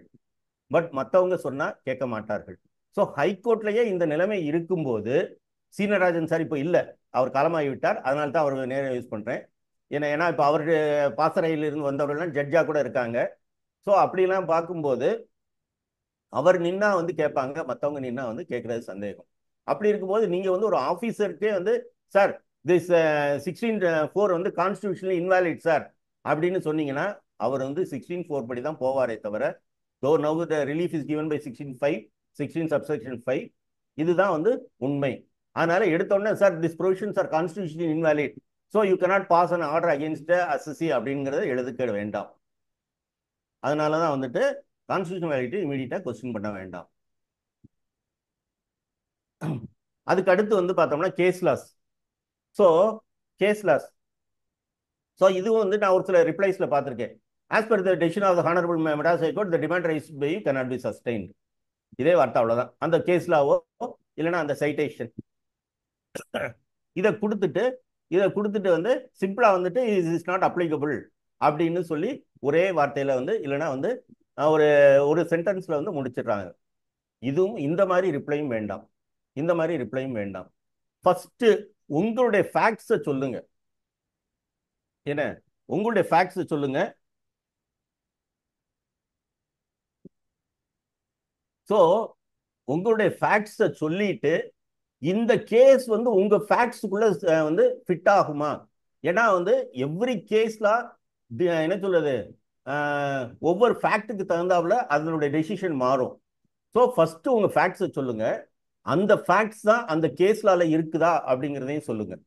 சொல்லிட்டு இந்த கேஸ்லாவுடைய ஃபேக்ட்ஸும் என்னுடைய கேஸுடைய ஃபேக்ட்ஸும் சேம் ஆகி இருக்குது, அதனால இந்த கேஸ் வந்து அப்ளிகபிள் ஆகும் அப்படிங்கிறத வந்து you have to tell. So இந்த கேஸ் வந்து அப்ளிகபிள் ஆகும் அப்படிங்கிறத சொன்னா தான் அதை வந்து ஆஃபீஸர்ஸ் வந்து கொஞ்சமாவது பார்ப்பாங்க. ஸோ ஸ்ட்ரைட்டாகவே வந்துட்டு இந்த கேஸ்லானால அப்படிங்கிறத வந்து எடுக்க வேண்டாம் அப்படிங்கிறது தான் ஒரு சின்ன சப்மிஷன். ஸோ ஒரு டெசிஷன் வந்து அசசிக்கு அகெயின்ஸ்டா இருக்கு அப்படின்னா அதை வந்துட்டு கோட் பண்ணாமலோ அதை விட்டுட்டோம்னா அது என்ன ஆஃபீஸருக்கு தெரியவா போகுது அப்படிங்கிற நிலைமை வேண்டாம். ஆஃபீஸர்ஸ்க்கு கண்டிப்பாக தெரியும். ஏன்னா வந்து நான் இன்கம் டேக்ஸில் வந்து பார்த்துருக்கேன். இன்கம் டேக்ஸில் வந்துட்டு ஒரு சின்ன புக்லெட்டே வந்து அனுப்பியிருந்தாங்க. ஏன்னா அதில் வந்து டாபிக் இது என்னன்னு பார்த்தீங்கன்னா, decisions favourable to the income tax department during the year 22-23 அந்த மாதிரி வந்து கொடுத்துருந்தாங்க ஒரு இன்கம் டேக்ஸ் டிபார்ட்மெண்ட்டுக்கு. ஒரு ஆஃபீஸருடைய டேபிளில் பார்த்துருந்தேன். அப்போ தான் கேட்கும்போது அவர் சொல்றாரு, சார் உங்களுக்கு வந்து இன்ஸ்டியூட்ல வந்து கொடுக்குற மாதிரி எங்களுக்கு வந்து டிபார்ட்மெண்ட் வந்து கொடுப்பாங்க, எதெல்லாம் கோட் பண்ணா department can get more money. So அதனால வந்து ஆஃபீஸர்ஸ்க்கும் அவங்களுக்கும் வந்து தெரியும். ஸோ அந்த மாதிரி இருக்கும்போது அவங்களுக்கு ஃபேவரபிளாக ஒரு டெசிஷன் இருக்குது, that is a decision which is against the registered taxable person அப்படிங்கிறதுனால don't ignore the decision or do not hide that. இந்த மாதிரி ஒரு டெசிஷன் இருக்குது. பேசுறது அது வேற சார். நான் வந்து ஹெல்த்தி டிபேட் தான் பண்ணேன். உங்க பேரை கேட்ட மாதிரி ஒரு வேலை பண்ண மாட்டோம். ஏன்னா பேரை எடுத்து ஃப்ரிட்ஜுக்குள்ள வச்சிருக்கோம், பேப்பர் எழுதி. எந்த ஹாஸ்பிட்டல் வீட்டுக்கு வந்தாச்சா? கெட்டு போக கூடாது. மியூட் ஆல் பண்ணிடுங்க சார். தங்கம் சார் மியூட் ஆல். அங்கேயா? ஓ அங்கேயே உங்களுக்கு சார் ஹாஸ்பிட்டல் நீங்க விஜய் ஹாஸ்பிட்டல் தான். நான் நீங்க சிஎம் முடிஞ்ச ஒரு லட்சம் கணக்கு கொடுக்கலாம். நீங்க அப்ப மியூட்டால் போட நீங்க தான் முடி போகணும். அங்க யாருக்கு கேட முடியாது. இல்லன்றதா பிரச்சனை. யாரு பயங்கர போட முடியாது. எங்க மேல ஊத்திட்டு நான் கலையிடுவேன். Sir shall I continue sir? Sir தொடரட்டுமா? Sorry sir, sorry. Okay sir, I shall continue sir. Okay, no problem sir. Okay, so அந்த டெசிஷனை எடுத்துட்டு அதை வந்து உங்களுடைய கேஸ்க்கு வந்து ஒரு வித்தியாசப்படுத்தி டிஃபரன்ஷியேட் பண்ணி காமிச்சிங்கன்னா அதில் வந்து உங்களுக்கு வந்து ஒரு பெனிஃபிட் கிடைக்கும். ஸோ அதனால வந்துட்டு அன்ஃபேவரபிள் கேஸ் லாஸ் வந்து கோட் பண்ணுறதை விட வேண்டாம். இந்த டெசிஷன் இருக்குது, but the facts of the case are not similar to that case அப்படின்னு சொல்லி டிஃபரன்ஷியேட் பண்ணி காமிங்கள். ஸோ அதுக்கடுத்து வந்து பார்த்தோம்னா சிம்பிள் இங்கிலீஷ் ஏன்னா ஸோ ரொம்ப எனக்கு வந்து ஷேக்ஸ்பியர் பிடிக்கும் அப்படின்னு சொல்லிட்டு அந்த மாதிரி இங்கிலீஷோ இல்லைனா வந்து அது இருக்கிற வார்த்தையை வந்துட்டு ஒரு ஆஃபீஸர் வந்து டிக்ஷனரி எடுத்து பார்த்தாலோ இல்லைனா வந்து கூகுளில் சர்ச் பண்ணி பார்த்தா தான் மீனிங் கிடைக்கும் அப்படின்னா அந்த மாதிரி வார்த்தைகளெல்லாம் அவாய்ட் பண்ணிட்டு சிம்பிளாக வந்துட்டு பண்ணுங்க. சிம்பிள் இதில் வந்து பண்ணுங்க. அதுக்கு தான் ஒரு எக்ஸாம்பிள் கொடுத்துருக்கேன். யுவர் நோட்டீஸ் ஸ்ட்ரக் ஆஃப் இக்னோஸ்ங்கிறதுக்கு தர் இஸ் அனதர் இது ஸ்ட்ரக் ஆஃப் அப்படின்னு சொல்லிட்டு யுவர் நோட்டீஸ் ஸ்ட்ரக்ஸ் ஆஃப் அப்படின்னு சொல்லிட்டு கொடுக்க வேண்டாம். ஸோ சிம்பிள் இங்கிலீஷில் வந்து கொடுக்கட்டும் அப்படிங்கிறதான் வந்து ரொம்ப ரொம்ப முக்கியம். அதுக்கடுத்து வந்து இன்னொரு இந்த இடத்துல வந்து போடாமட்டது வந்துட்டு சிம்பிள் இங்கிலீஷ் அப்படிங்கும்போது அதே மாதிரி வந்து அடுத்து வந்து ஒரு சென்டென்ஸ் வந்து ஒரு 15 வார்த்தைகளுக்கு மேல் இருக்க வேண்டாம். அதே மாதிரி வந்து கன்ஜங்ஷன் அண்டு அதெல்லாம் வந்து யூஸ் பண்ணாமல் ஒரு இதை வந்து அப்படியே முடிச்சுட்டு அடுத்த சென்டென்ஸ் ஆரம்பிங்க. So and this is a fact அந்த மாதிரிலாம் வந்து பண்ணாமல் 2-3 இதை வந்து சேர்த்து ஒரே சென்டென்ஸாக கொண்டு வராமல் சிம்பிள் சென்டென்ஸாக பிரேக் பண்ணிட்டு அதுக்கு பிறகு வந்து ஆரம்பிங்கள். ஸோ எப்பவுமே சொல்லுவாங்க be a Roman in the Rome. ரோமுக்கு போனால் நீங்கள் வந்து ரோமனாக இருங்கள் அப்படிம்பாங்க. ஸோ அதே மாதிரி ஒரு சில இதில் வந்துட்டு என்ன வேர்ட்ஸ் வந்து சட்டத்தில் யூஸ் பண்ணியிருக்காங்களோ அதே இதை தான் நம்ம வந்து யூஸ் பண்ணணும். அதை யூஸ் பண்ணால் தான் வந்து அங்கே வந்து பொருந்தி வரும். ஃபார் எக்ஸாம்பிள் முந்தி வந்து நம்ம வந்து வேட் ரெஜிம்லையோ வந்து பழைய general sales tax GST general sales tax ரெஜிம்ல இந்த ஜிஎஸ்டினா அந்த ஜிஎஸ்டிக்கு 2 கன்ஃபியூஷன் ஆயிரும். ஸோ அப்போ வந்து ஜென்ரல் சேல்ஸ் டேக்ஸ் ரெஜிம்ல இந்த வார்த்தைகள் வந்து taxable sales, exempted sales. But இன்னைக்கு வந்து அந்த டேர்ம்ஸ் வந்து கிடையாது. ஸோ நம்ம வந்து நம்ம வந்து டாக்ஸபிள் சேல்ஸ் அப்படிங்கிறதெல்லாம் விட்டுட்டு டாக்ஸபிள் சப்ளை, ஏன்னா இன்னைக்கு வந்து சப்ளை தான் concept. More or less the same meaning is there, but let us use the same terminology what is used in the act when you are giving the reply to the notices.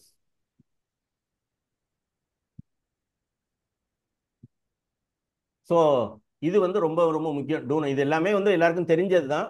But since there could be some members who are very junior and then they joined recently in profession or into the GST, come into the GST fold, அவங்களுக்கும் தெரியணும் அப்படிங்கிறக்கா தான். ஏன்னா இந்த mistake வந்து பார்த்தோம்னா எங்கள் ஆஃபீஸ்லேயே வந்து some of the qualified chartered accountant who was recently joined as.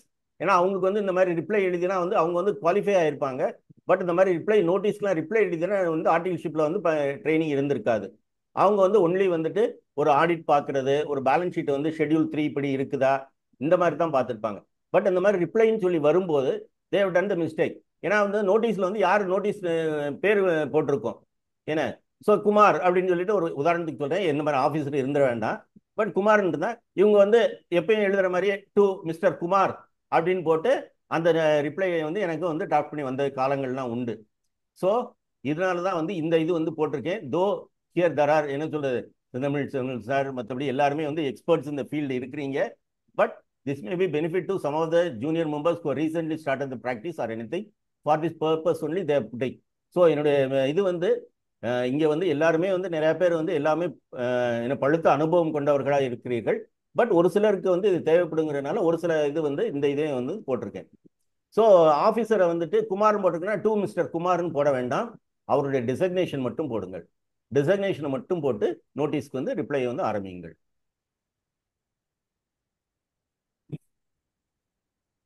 So எப்போ இருந்தாலுமே வந்துட்டு personal hearing, close the notice. We, in addition to the submissions made above, we seek an opportunity for personal hearing அப்படின்னு சொல்லிட்டு கொடுங்க. ஏன்னா personal ஹியரிங்க்கு ஏன் நான் தான் எல்லாத்தையுமே அங்கே கொடுத்துட்டேன், இது என்னதை போய் பர்சனல் ஹியரிங்கில் போய் அவரை போய் உட்காந்து பார்த்து சொல்லணும் ஒய் ஷுட் ஐ அப்படின்னு சொன்னோம். அப்படின்னு எதனால அப்படின்னா, ஒன்று வந்து ஒரு பெனிஃபிஷியல் அமெண்ட்மெண்ட்ஸ் வந்திருக்கலாம். ஒரு உதாரணத்துக்கு நம்ம சொல்லணும்னா இன்னைக்கு வந்து 16(4)க்காக நீங்கள் வந்து ஒரு அப்பீல் போட்டிருந்துக்கலாம். இப்போ வந்து 16(5) செக்ஷன் 16(5)ல வந்துட்டு the extended due date for ITC வந்து கொடுத்துட்டாங்க. ஸோ அந்த மாதிரி ஒரு பெனிஃபிஷியல் அமெண்ட்மெண்ட்ஸ் கொண்டுட்டு வந்தது வந்து you can bring it to the notice of the officers. So அந்த இதனால வந்து நம்ம வந்து ஏன்னா வந்து நீங்கள் வந்து நோட்டீஸ்க்கு ரிப்ளை கொடுக்குறதுக்கும் பிஹெச்க்கும் டைம் வந்து நிறைய கேப் இருக்கும். ஃபார் எக்ஸாம்பிள் சிஜிஎஸ்டிலாம் நியர்லி 1 month 2 monthsலாம் கூட இருக்கலாம். ஸோ அந்த மாதிரி சுச்சுவேஷனுக்காக இந்த பெனிஃபிஷியல் அமெண்ட்மெண்ட்ஸை கொண்டு வந்து நம்ம வந்து காமிக்கலாம். அதே மாதிரி ஒரு நியூ கேஸில் வரலாம், அந்த சப்ஜெக்ட்லேயே வந்து ஒரு நியூ கேஸில் வரலாம். ஸோ அதுக்கடுத்து வந்து கவர்மெண்ட்டே வந்து ஒரு பெனிஃபிஷியல் சர்க்குலர்ஸ்லாம் கொடுக்கலாம். ஸோ இது எல்லாத்தையும் வந்து கொண்டுட்டு வர்றதுக்காக always as for the PH at the end of the notice. So personal hearing கேட்கல, பர்சனல் ஹியரிங் வந்து கேட்கணும் அப்படின்னு சொல்றது எங்க அப்படின்னா செக்ஷன் 75 சப்செக்ஷன் 4. இதை வந்துட்டு இங்கே வந்து பர்சனல் ஹியரிங் அப்படின்னு சொல்லும்போது இங்கே வந்து நான் ஹைலைட் பண்ணியிருக்கேன். ஸோ இதில் வந்து என்ன சொல்கிறாங்கன்னா, opportunity personal hearing shall be granted where a request is received in writing from the person chargeable with the tax or penalty. So இது வந்துட்டு இதில் இருக்கு. பட் அடுத்த லைனை படிக்காமல் ஒரு சில ஆஃபீஸர்ஸ் வந்து நீங்கள் தான் பர்சனல் ஹியரிங்கே கேட்கல இல்லை சார், நான் எதுக்கு வந்து கொடுக்கணும் அப்படிங்கிறதெல்லாம் இருக்கு. ஏன்னா வந்து நம்ம வந்து பர்சனல் ஹியரிங் கேட்டுக்க மாட்டோம். பட் த செகண்ட் பார்ட் வந்து ஆர் நீங்க கேட்கவில்லை என்றாலும் an adverse decision is contemplated against such person. So ஒரு person chargeable with the tax அவர்கிட்ட இருக்கு வந்து ஒரு adverse decision அட்வர்ஸ் டெசிஷன் அவர்கிட்ட இருந்து டாக்ஸ் வேணும் அப்படின்னு சொல்றது வந்து adverse decision against team. So அந்த மாதிரி சுச்சுவேஷன்லையும் பர்சனல் ஹியரிங் கொடுக்க வேண்டும். ஸோ அதனால வந்துட்டு ஐயோ நான் கேட்காமட்டு போச்சு அவங்க வந்து என் மேலே டாக்ஸ் போட்டுருவாங்களா அப்படிங்கிற பயப்பட வேண்டாம். உங்கள் மேலே டாக்ஸ் அவங்க சார்ஜ் பண்ணணும் அப்படின்னு நினைத்தால் they must give an opportunity for personal hearing because of the second part of the subsection. இந்த செகண்ட் பார்ட் ஆஃப் த சப்செக்ஷனில் இந்த வேர்ட்ஸ் வர்றதுனால they must give a opportunity of personal hearing. இது வந்து Madras high court decision Krishnan Ramasamy sir pass பண்ணது, modular building system versus deputy sale tax officer Chennai. So இதில் வந்துட்டு கிளீனாக சொல்லிடுறாங்க. ஸோ இதில் வந்துட்டு செக்ஷன் 75 சப்செக்ஷன் 4 படி there is a bounded duty of the authority concerned to provide an opportunity for personal hearing to the ASCI in the event of passing any adverse order. So இந்த செக்ஷனில் இருக்கிற வந்து any adverse order இருக்கிறதுனால they must give an opportunity for personal hearing as per this Madras High Court decision. இது போக இன்னும் நிறைய டெசிஷன்ஸ்லாம் இருக்குது. But just to bring it to knowledge that there is a favorable decision and also they have to pass an order. In spite of this fact, you can close the reply with the request for personal hearing.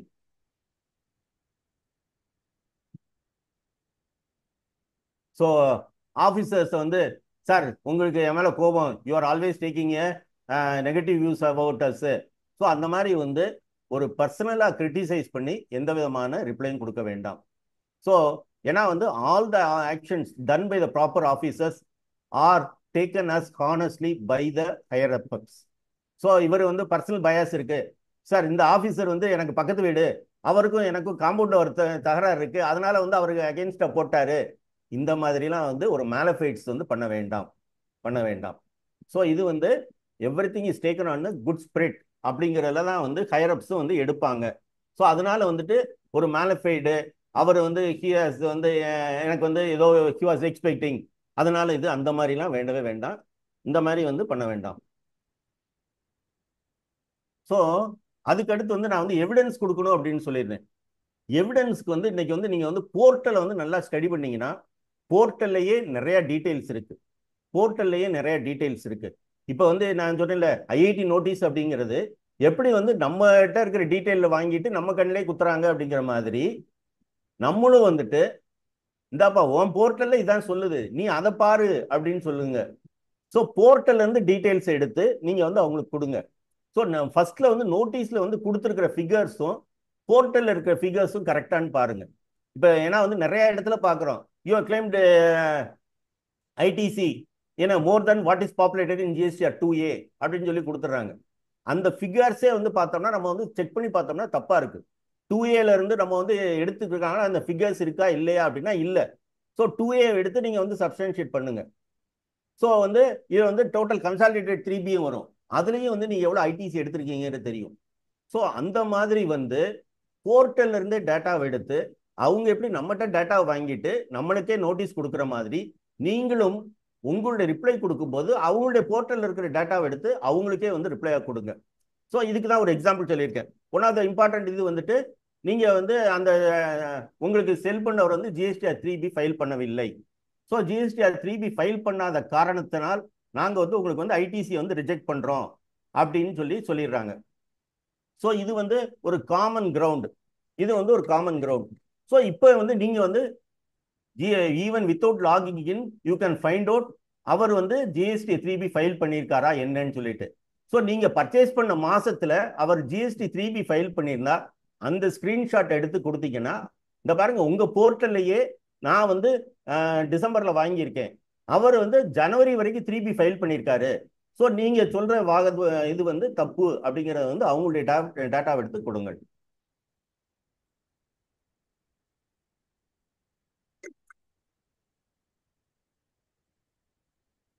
So அதுக்கு பிறகு வந்துட்டு details கேளுங்க. அவங்களுடைய notice வந்து நிறைய இடத்துல வேகா இருக்கு. So சும்மா நீங்கள் எடுத்த GST தப்பு, ஏன்னா you are not entitle for the GST அப்படின்னு சொன்னால் நீங்கள் வந்து அதுக்கு வந்து டீட்டெயில்ஸ் கேளுங்க.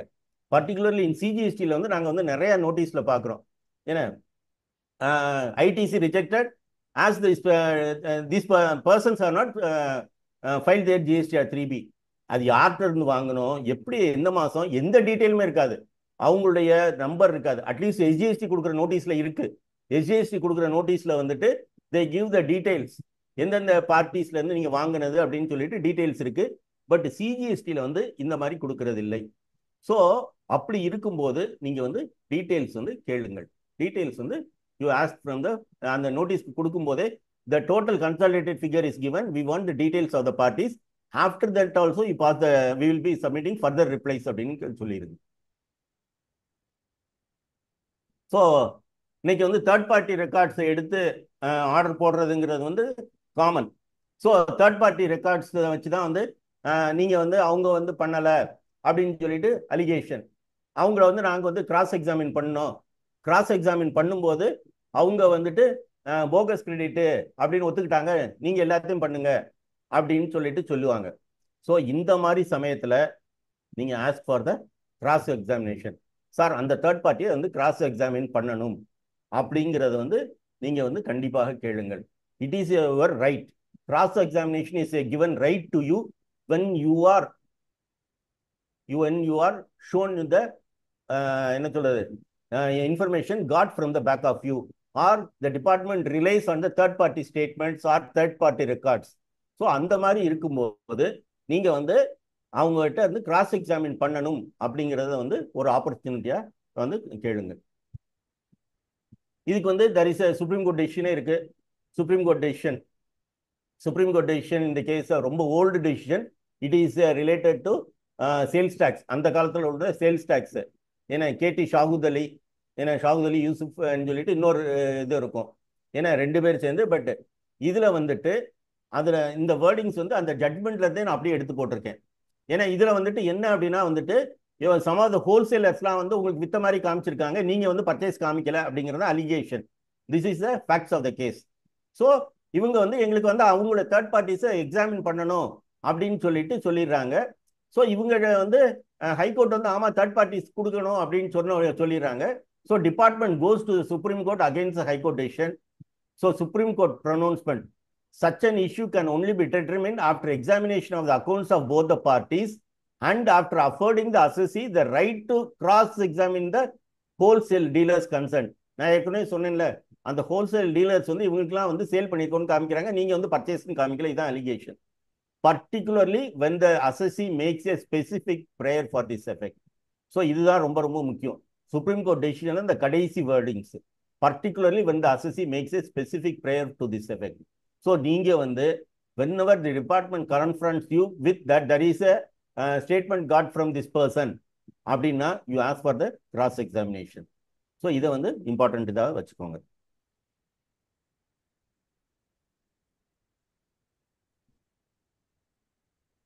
சொல்லுங்க சார், ஒரு இன்னொரு 5 மினிட்ஸ்.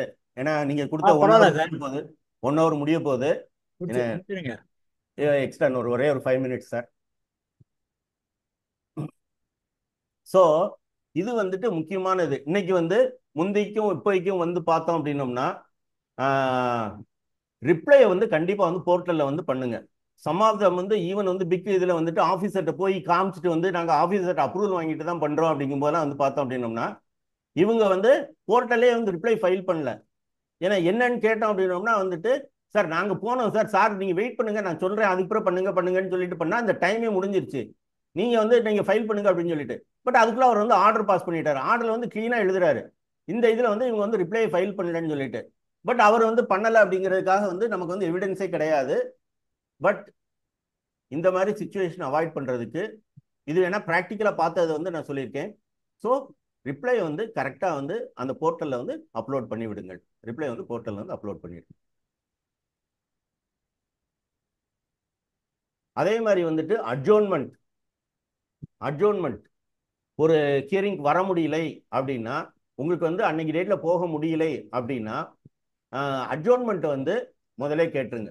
நான் தான் ஏற்கனவே சொன்னேன்ல, அந்த புக்கில் இருந்து தான் நான் வந்து இந்த நிறையா வந்து கண்டென்ட்ஸ் எடுத்திருக்கிறேன். இதில் வந்துட்டு என்ன சொல்கிறது, சோர்ஸை சொல்லிடுறதுனால, இன்கம் டேக்ஸில் சோர்ஸை சொல்லிடுறதுனால இதில் வந்து ஒரு பிளேகரிசம் அப்படின்னு சொல்ல முடியாது.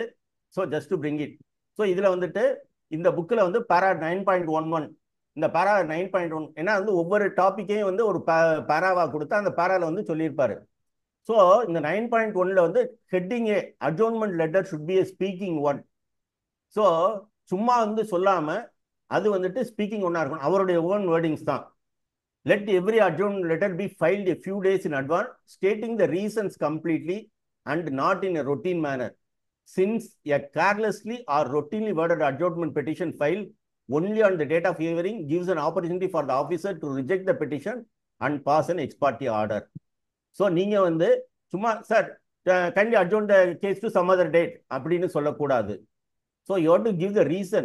My consultant is not available. Or the accountant who has to get the details are not available.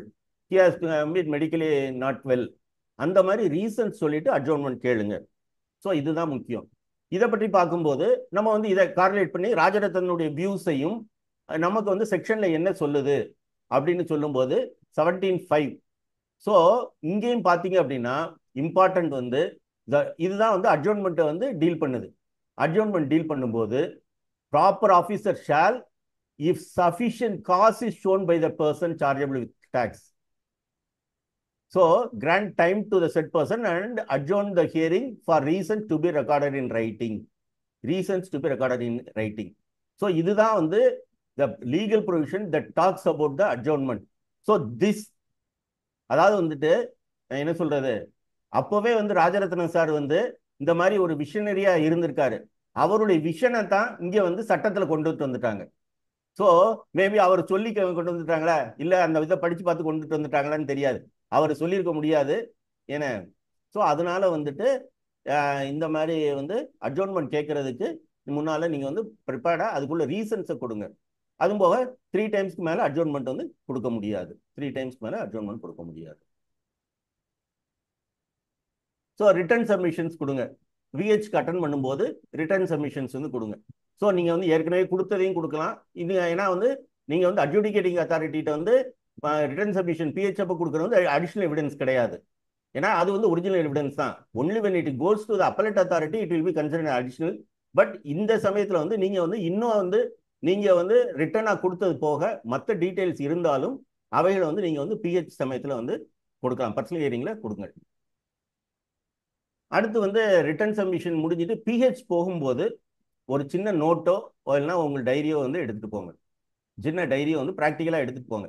ஏன்னா வந்து அவங்க வந்து ஒரு சில எல்லாத்தையும் படித்து பார்த்துட்டு சார் எனக்கு இந்த இதுக்கு வந்து இன்னும் கொஞ்சம் டீட்டெயில்ஸ் கொடுங்க சார், இந்த பர்ச்சேஸ் இன்வாய்ஸ் காப்பீஸ்லாம் கொடுங்க சார், சார் இதுக்கு வந்து ஒரு இப்போ வந்து செல்லர்கிட்ட வந்து சர்டிஃபிகேட் வாங்கி கொடுங்க sir, they paid the tax சொல்லிட்டு செல்லர் சர்டிஃபிகேட் வாங்கி கொடுங்க சார் அப்படின்னு சொல்லி ஒரு சில டீட்டெயில்ஸ் வந்து கேட்கலாம்.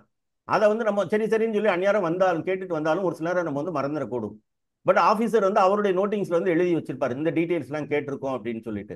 ஸோ அதனால நீங்களும் வந்து ஒரு சின்ன நோட்டீஸ் வந்து எடுத்துட்டு ஒரு சின்ன நோட் எடுத்துட்டு போயிட்டு அதில் வந்து பதிவு செஞ்சுட்டு சப்சிக்வெண்ட்டாக வந்து அந்த ரிப்ளை எல்லாத்தையுமே சேர்த்து வச்சு நீங்கள் வந்து கொடுங்க. இன்னொரு ரிப்ளை வந்து கொடுங்க. At the time of personal hearing you ask for the details, these details I am furnishing சொல்லிட்டு ஒரு இன்னொரு சப்மிஷன்ஸாக கொடுங்க. ஸோ அடுத்து வந்து பார்த்தோம் அப்படின்னோம்னா சர்க்குலர்ஸ் இருந்தால், சர்க்குலர்ஸ் வந்து நீங்கள் நல்லா படிங்க. சர்க்குலர்ஸ் இருந்தால் அந்த சர்க்குலர்ஸை வந்து உங்களோட ரிப்ளைல வந்து கோட் பண்ணுங்க. ஏன்னா பெனிஃபிஷியல் சர்க்குலர்ஸ் வந்து பார்த்தோம்னா it is binding on the officers, not on the assessees. நம்ம வந்து பைண்டிங் ஆன் த சர்க்குலர்ஸ் கிடையாது. But officers are bounded by the circulars. So இன்னைக்கு வந்து சர்க்குலர்ஸ் நிறையா கொடுத்துருக்காங்க. ஸோ அந்த சர்க்குலர்ஸ் படி they have to go by the circulars only. They cannot take a view other than the what is pronounced in the circular. இதுக்கு வந்து நிறைய வந்து சுப்ரீம் கோர்ட் ஜட்மெண்ட்ஸ் இருக்கு. நான் வந்து இங்க வந்து கொடுத்துருக்கிறது வந்து ஒரே ஒன்று தான், paper products limited. So paper products limited அப்படிங்கிற ஜட்மெண்ட் காப்பி வந்து கொடுத்துருக்கேன்.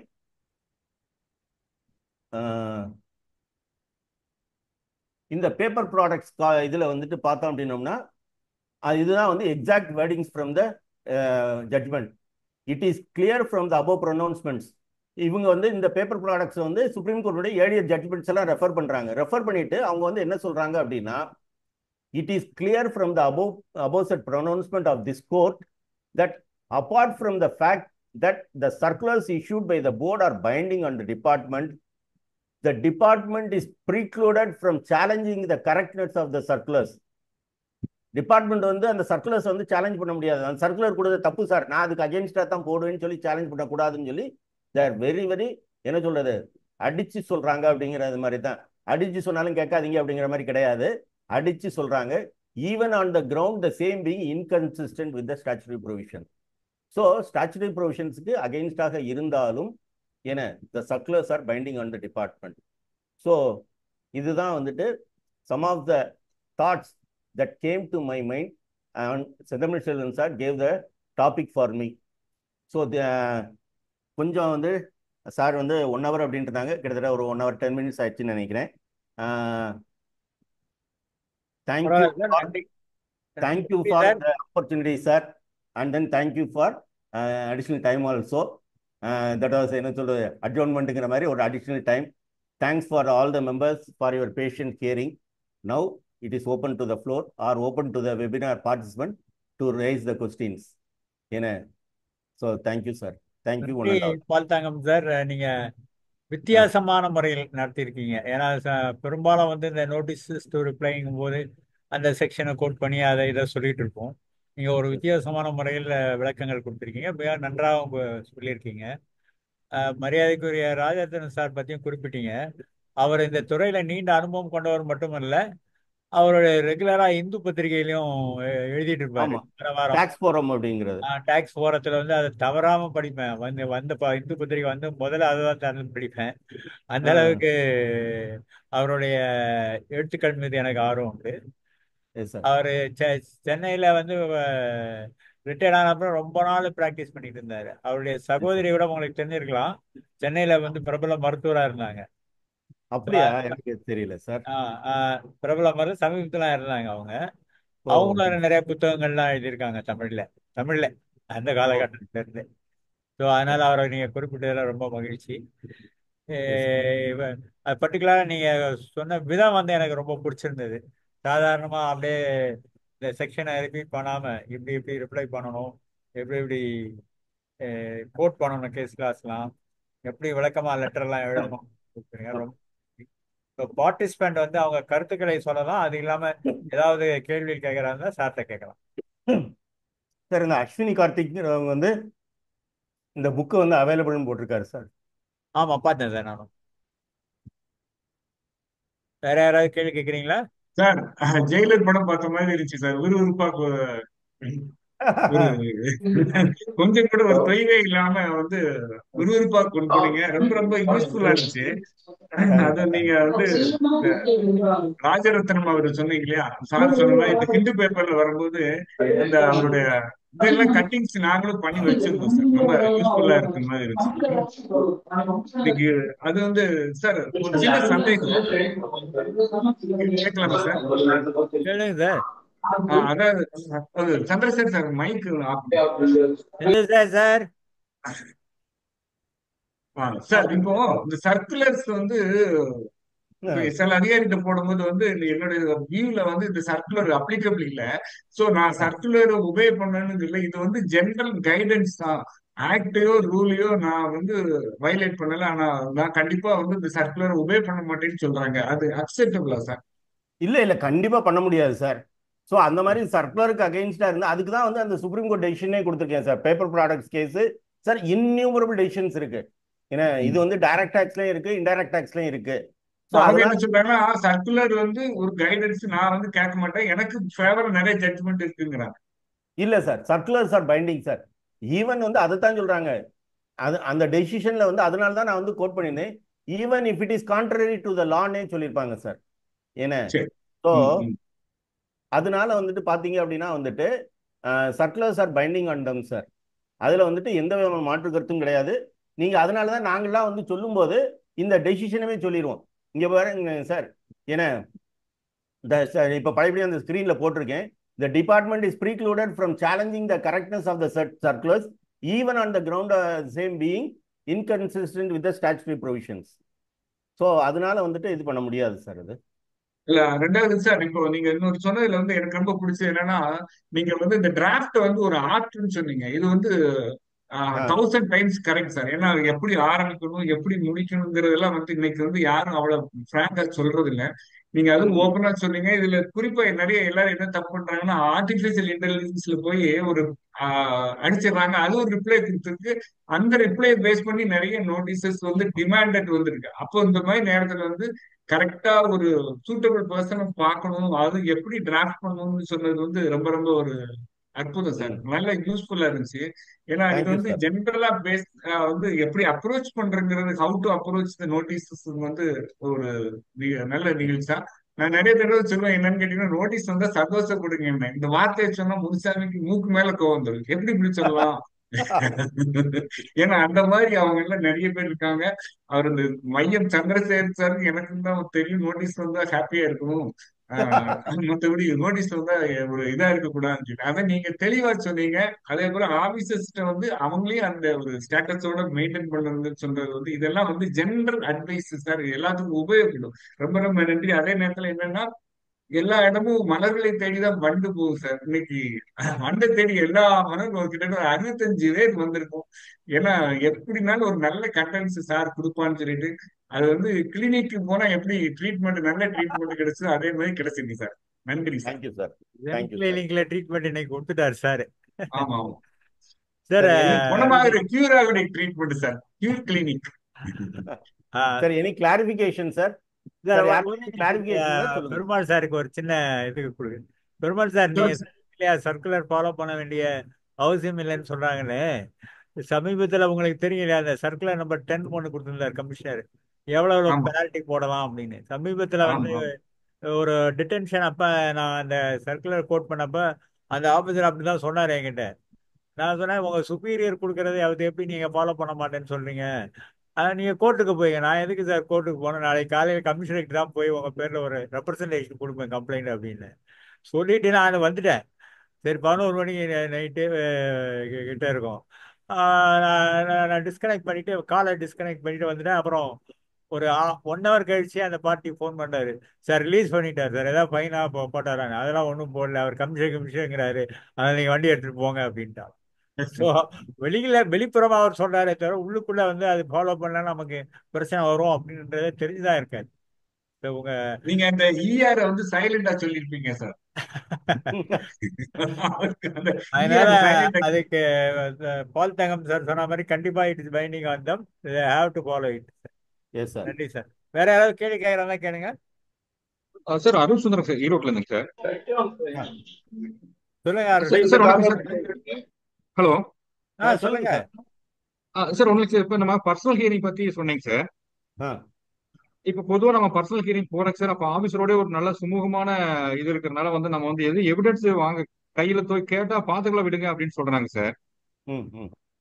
நம்ம ஒரு டெலிவரி லெட்டர் கொண்டு போறோம், இல்ல காப்பி லெட்டர்ல கையெழுத்து கேட்கறோம், அவங்க பாத்துக்கலாம் விடுங்க ஒன்றும் பிரச்சனை இல்லை அப்படின்னு சொல்றாங்க சார். அப்போ ஒரு நல்ல சுமூகமா போறதுனால நாமளும் ஒரு ப்ரெஸ் பண்ண முடியறது இல்ல ஒரு அக்னாலஜ்மெண்ட் வாங்குறதுக்காக. இந்த மாதிரி சூழ்நிலையில என்ன பண்றது சார்? சார் அப்புறம் இன்னொரு அதான் சார் இன்னொன்னு சார். ஃபார் தட் மேட்டர் எந்த ஆஃபீஸுமே கொடுக்கறது இல்லை சார். சேம் ப்ராப்ளம் எனக்கும். எந்த லெட்டர் கொடுத்தாலும் அக்னாலஜ்மெண்ட் தரதில்லை. அது அப்ப நம்ம பர்சனல் ஹியரிங் போனதுக்கு எதுவும் எவிடன்ஸே இருக்கிறது இல்லைங்க சார். அது என்னன்னா நம்ம அதான் அதுக்கு அவங்க எழுதுற நோட்ல தான் வரும். அவங்க ஆர்டர் போட்டாதான் தெரியும், வழியே கொடுக்க மாட்டாங்க. ஆமாங்க சார். இல்ல வெற்றிபெண் சார், கோயம்புத்தூர்ல எல்லாம் நாங்க கேட்கறோம், எனக்கு PH அட்டெண்ட் கையெழுத்து போடணுங்கிற கண்டிப்பா தர்றாங்க. அது வந்து நீங்க ஏற்றுக்கொள்றது இல்லைங்க, எல்லா இடமும் தர்றாங்க. கேட்கணும், நீங்க இன்சிஸ்ட் பண்ணணும். ஜிஎஸ்டில அப்படி ஒரு சிஸ்டம் இல்லையா சார்? பதிவு தபால் அனுப்பிவிடுங்க சார். அதை கடைபிடிக்கணும்ன்ற கட்டாயம் இல்லையா சார்? நம்ம ஒரு அப்போதைக்கு நம்ம ஆபீஸ்ல ஒரு சுமூகமான நட்புல இருக்கிறதுனால வந்து இந்த மாதிரி எதுவும் பண்றது. அதனாலதான் நம்ம அவங்கள்ட்ட சண்டை போட முடியல. என்னன்னா அவங்க நம்ம பாயிண்ட்ஸ் எடுத்துக்கிறாங்க, சில பாயிண்ட்ஸ் அப்ஜெக்ட் பண்றாங்க, அதுக்கு நம்ம திருப்பி ரெப்ரசன்டேஷன் கொடுக்குறோம். ஆனா எல்லாமே வந்து வித்தவுட் அக்னாலஜ்மெண்ட் தான் நடக்குதே ஒழிய வித் அக்னாலஜ்மெண்ட் நடக்கிறதே இல்லை. நம்ம கொடுக்கறது மட்டும் ஆன்லைன்ல அனுப்பிடுறாங்க. நம்ம கொடுக்குற தவிர எதை கொடுத்தாலும் வந்து அக்னாலஜ்மெண்ட் கிடையாது சார். எனக்கு வந்து 2 ஆர்டரே போட்டாங்க சார் இந்த லாஸ்ட் டேட்ல. நான் கொடுத்த பேப்பரை அவங்க வாங்கிட்டு பேப்பர் அந்த இன்வாய்ஸ் காப்பி வைக்கலன்னு சொல்லிட்டு ஆர்டர் போட்டாங்க. திருப்பி அதை ரெட்டிபிகேஷன் போட்டு தான் சரி பண்ண வேண்டிய சூழ்நிலை வந்துச்சு. என்னன்னா நான் கொடுத்துட்டு தான் வந்திருக்கிறேன், அவங்க அன்னைக்கு அவசரத்துல பார்க்க முடியலப்பா அதனால போட்டோம்பான்றாங்க. இதுல என்னன்னா அக்னாலஜ்மெண்ட் தராதனால வர பிரச்சனைகள். அதான் என்ன பண்றதுங்க சார்? வில்லியம் சார், நீங்க ஒரு எக்ஸ்பீரியன்ஸ்டு பர்சனு, சார் சார்கிட்ட எனக்கு ஒரு கேள்வி தைரியமா இருக்கு ஹேண்டில் சார். பண்ணக்கூடிய மாதிரி ஆபீசருங்கிட்ட ஹலோ அப்படி சொன்னா என்ன அர்த்தம்? ஹலோ ஹலோ நண்பர் சார், பின்னால ஏதோ பேக்ரவுண்ட் ரொம்ப சத்தம் வருது சார். நம்ம அட்வொகேட் இளஞ்செழியன் சார் வந்திருக்காரு போல இருக்கு. அவர் ஹேண்ட் ரைஸ் பண்ணிருக்காரு. சொல்லுங்க சார். இளஞ்செழியன் சார். சார் இப்போ வந்து அருள் சுந்தரம் சார் ரைஸ் பண்ண கேள்விக்கு சொல்லிடுறேன் சார். ஏன்னா சார், இது வந்து நீங்க சொல்ற மாதிரி இது வந்து ஹியரிங்க்கு வந்து கொடுக்கறது இல்லை. ஏன்னா இது வந்து உண்மைதான். இதை வந்து நாம வந்து வேரியஸ் அசோசியேஷன் மூலமாகவும் ரெப்ரசென்ட் பண்ணியிருக்கோம் சார். அக்னாலஜ்மெண்ட் கொடுக்கணும்னு சொல்லிட்டு இதை வந்து சிஜிஎஸ்டியில் ரெப்ரசென்ட் பண்ணோம் அப்படின்னா சிஜிஎஸ்டியில் வந்து பிஹெச் ரெக்கார்ட்ஸ்ல நம்மளை வந்து கையெழுத்து போட சொல்றாங்க. ஸோ அங்கே வந்து பிஹெச் ரெக்கார்ட்ஸ்ல வந்து கையெழுத்து போட சொல்லி அந்த காப்பி நமக்கு வந்து கொடுத்துறதுனால சிஜிஎஸ்டியில் வந்து ஒன்றும் இஷ்யூஸ் இருக்க மாட்டேங்குது. எஸ்ஜிஎஸ்டியில் வந்து இந்த மாதிரி ஒரு நடைமுறை இல்லை. ஸோ இந்த நடைமுறை இல்லாததுனால வந்துட்டு இந்த மாதிரி ஒரு இஷ்யூ இருக்கு. இந்த நடைமுறை கொண்டுட்டு வரணும் அப்படின்னு சொல்லி நம்ம வந்து வந்து சொல்லலாம். இப்போ வந்து இதை வந்து எப்படி வந்து நான் வந்து பார்க்குறேன் அப்படின்னோம்னா, இப்போ வந்து அத்தாரிட்டி ஃபார் அட்வான்ஸ் ரூலிங்கில் போய் உட்காரும்போது ஜாயின்ட் கமிஷனர் சிஜிஎஸ்டியும் உட்கார்றாங்க, எஸ்ஜிஎஸ்டியும் உட்கார்றாங்க. ஸோ அங்கே வந்து பார்த்தோம் அப்படின்னோம்னா அங்கே வந்து பிஹெச் ரெக்கார்டிங் வந்து அட்வான்ஸ் ரூலிங்கில் வந்து கொடுக்குறாங்க. ஸோ அப்போ வந்து எஸ்ஜிஎஸ்டியில இருந்து வர்றவங்களுக்கு தெரிஞ்சிருக்கும், ஓ இந்த மாதிரி பிஹெச்சி ரெக்கார்டிங் கொடுக்குறாங்க. அப்படிங்கும்போது இதே முறையை நீங்கள் வந்து ஏசி முன்னாலேயோ சிஜிஎஸ்டி சிடிஓ முன்னாலே அப்பீர் ஆகும்போது பின்பற்றுங்கள் அப்படின்னு சொல்லிட்டு நம்ம வந்து ஒரு ரெக்வஸ்ட் வந்து கொடுக்கலாம் சார். ஒரு அசோசியேஷனை கொடுத்தா கண்டிப்பாக இது வந்து மாற்றம் வரும். டிசி முன்னாடி உட்கார்றப்ப அவங்க ரெஜிஸ்டர் எல்லாம் கையெழுத்து வாங்கிறாங்க சார். அதனால அதுல ரெக்கார்டு இருக்கு நம்ம வந்தோங்கிறதுக்கு. அவங்க வந்து கேட்டோம்னா கூட கொடுக்குறாங்க. ஏசிஸ் தான் கொடுக்குறதே இல்லை. ஏசிஸ் வந்து நான் சார் சொன்ன மாதிரி நம்ம கூட ஒரு ஸ்மூத் ரிலேஷன்ஷிப்பை மெயின்டைன் பண்ணிக்கிறாங்க. அக்னாலஜ்மெண்ட்டே தரதில்லை சார். வில்லியப்பன் சார், அது செக்யூரிட்டி உங்ககிட்ட வாங்குவாங்க சார் கையெழுத்து. அதுல நீங்க பர்சனல் ஹியரிங் தான் வந்திருக்கேன்னு மென்ஷன் பண்ணி என்ன ஜிஎஸ்சி நம்பரை போட்டு ஜிஎஸ்சி நம்பரை போட்டு உங்க நேமை போட்டு கரெக்டா ரெக்கார்ட் பண்ணிடலாங்க சார். எல்லா ஆஃபீஸ்லயும் வாங்குறாங்க. இல்ல எல்லா ஆஃபீஸ்லயும் வாங்குறாங்க சார். அது நமக்கு காப்பி கிடைக்காதுங்க சார். நமக்கு காப்பி கிடைக்காது. பட் நம்ம ரெக்கார்ட் பண்ணியிருக்கோம். இல்ல, நான் என்னோட ரெப்ரசன்டேஷன் எல்லாத்தையுமே ரிட்டனா எழுதி அதுலயே என்னென்ன காப்பி எல்லாம் வைக்கிறேங்கிறத எழுதி ஒரு லெட்டரா தான் அப்பியர் ஆவேன். அதுல வந்து நான் பேசுறதுக்கு ஒண்ணு இருக்காது, எல்லாமே லெட்டரா கொடுத்துருவேன். அதுல வந்து நான் நிறைய ஏசிஸ் வந்து கையெழுத்து போட்டு தரதுல ஒரே ஒரு சசிரேகா மேடம் மட்டும்தான் எது கொடுத்தாலும் கையெழுத்து போட்டு தந்தாங்க. அவங்க மட்டும்தான் அதை ரெக்கார்டடா வாங்கிட்டாங்க. Received so and so with காப்பின்னு. சார் அசோசியேஷன் மூலமாக ஒரு ரெப்ரசன்டேஷன் நாங்க வந்து ஈவன் இங்க வந்து கொடிசியால இருந்துமே நம்ம வந்து கொடுத்துருக்கோம் sir. But during the course வந்து நம்மளும் வந்து ஒரு என்ன சொல்லுது, இந்த மாதிரி ப்ரொஃபஷனல் சர்வீஸ் நீங்களும் வந்துட்டு சொசைட்டியும் வந்துட்டு கொடுத்தோம் அப்படின்னோம்னா கொஞ்சம் கொஞ்சம் வந்து கேட்பாருங்கன்னு நம்புறோம் சார். இளஞ்செழியன் சார் கேக்குதுங்களா வாய்ஸ்? கேக்குது சார், கேளுங்க சார். உங்களுக்கு என்ன doubt sir? Okay okay. Doubt clarification மட்டும் இப்போ அந்த அக்னாலஜ்மெண்ட் கொடுக்கலன்னு சொன்னாங்க இல்லையா? இதே ஒரு கேஸ் வந்து நான் ஃபேஸ் பண்ணேன். என்னன்னா, ஒரு வேலூர் அப்பீல் போகும்போது இதே மாதிரி தான் அவங்க அக்னாலஜ்மெண்ட் கொடுக்கல. பட் ஆனால் நான் வந்து போனதுக்கு ஒரு லெட்டர் டைப் பண்ணி என்னோட லெட்டர் பேர்ல ரெஸ்பான்ஸ் அனுப்பிச்சு விட்டேன். அதுதான் சார் நம்ம ஆளுங்க பயப்படுறாங்க. இல்ல ஒரு லெட்டர் வந்து யார் ரெப்ரஸன்டேட்டிவ் போறாங்களோ அவங்களே பண்ணலாம். இல்ல அது அது அது இல்ல அப்படி பட்சத்துல அவங்க போனாங்கன்னு சொல்லிட்டு நான் வந்துட்டு போனேன்னு நானே ஒரு எவிடன்ஸ் எடுக்க முடியுமா? இப்போ ஏன்னா பிஹெச் உங்களுக்கு இன்வைட் பண்றாங்க இல்லையா, உங்களுக்கு போர்ட்டல்ல இன்வைட் பண்றாங்க இல்லையா, அதுல டேட் டைம் எல்லாம் போடுறாங்களா, அதை வந்து அதை மென்ஷன் பண்ணுங்க உங்க லெட்டர்ல. இது மாதிரி வந்தா நீ அக்னாலஜ்மெண்ட் கொடுக்கல சொல்லியே கொடுங்க. அதனால தப்பே கிடையாது. அதான் அது என்ன பிரச்சனை சார், ஏசி கூட ஒரு ஸ்மூத் அவங்க வந்து தகராறு பண்ணாங்கன்னா நம்ம எந்த லெவல்ல வேணாலும் எக்ஸ்ட்ரீம் வரலாம் போயிடுவேன் நானு. அவங்க ஸ்மூத்தா பேசிட்டு இருக்கப்ப இதெல்லாம் தேவையில்லைங்க எதுக்குங்க நான் பாத்துக்கிறேங்கன்னு சொல்றப்ப நம்ம வந்து அதை ஒன்னும் அவாய்ட் பண்ண முடியல. அதுதான் சொல்லுவேன். நீங்க கன்சல்டன்டா இருக்கும்போது சென்டிமெண்ட்டுக்கு வேலையே இருக்க கூடாது.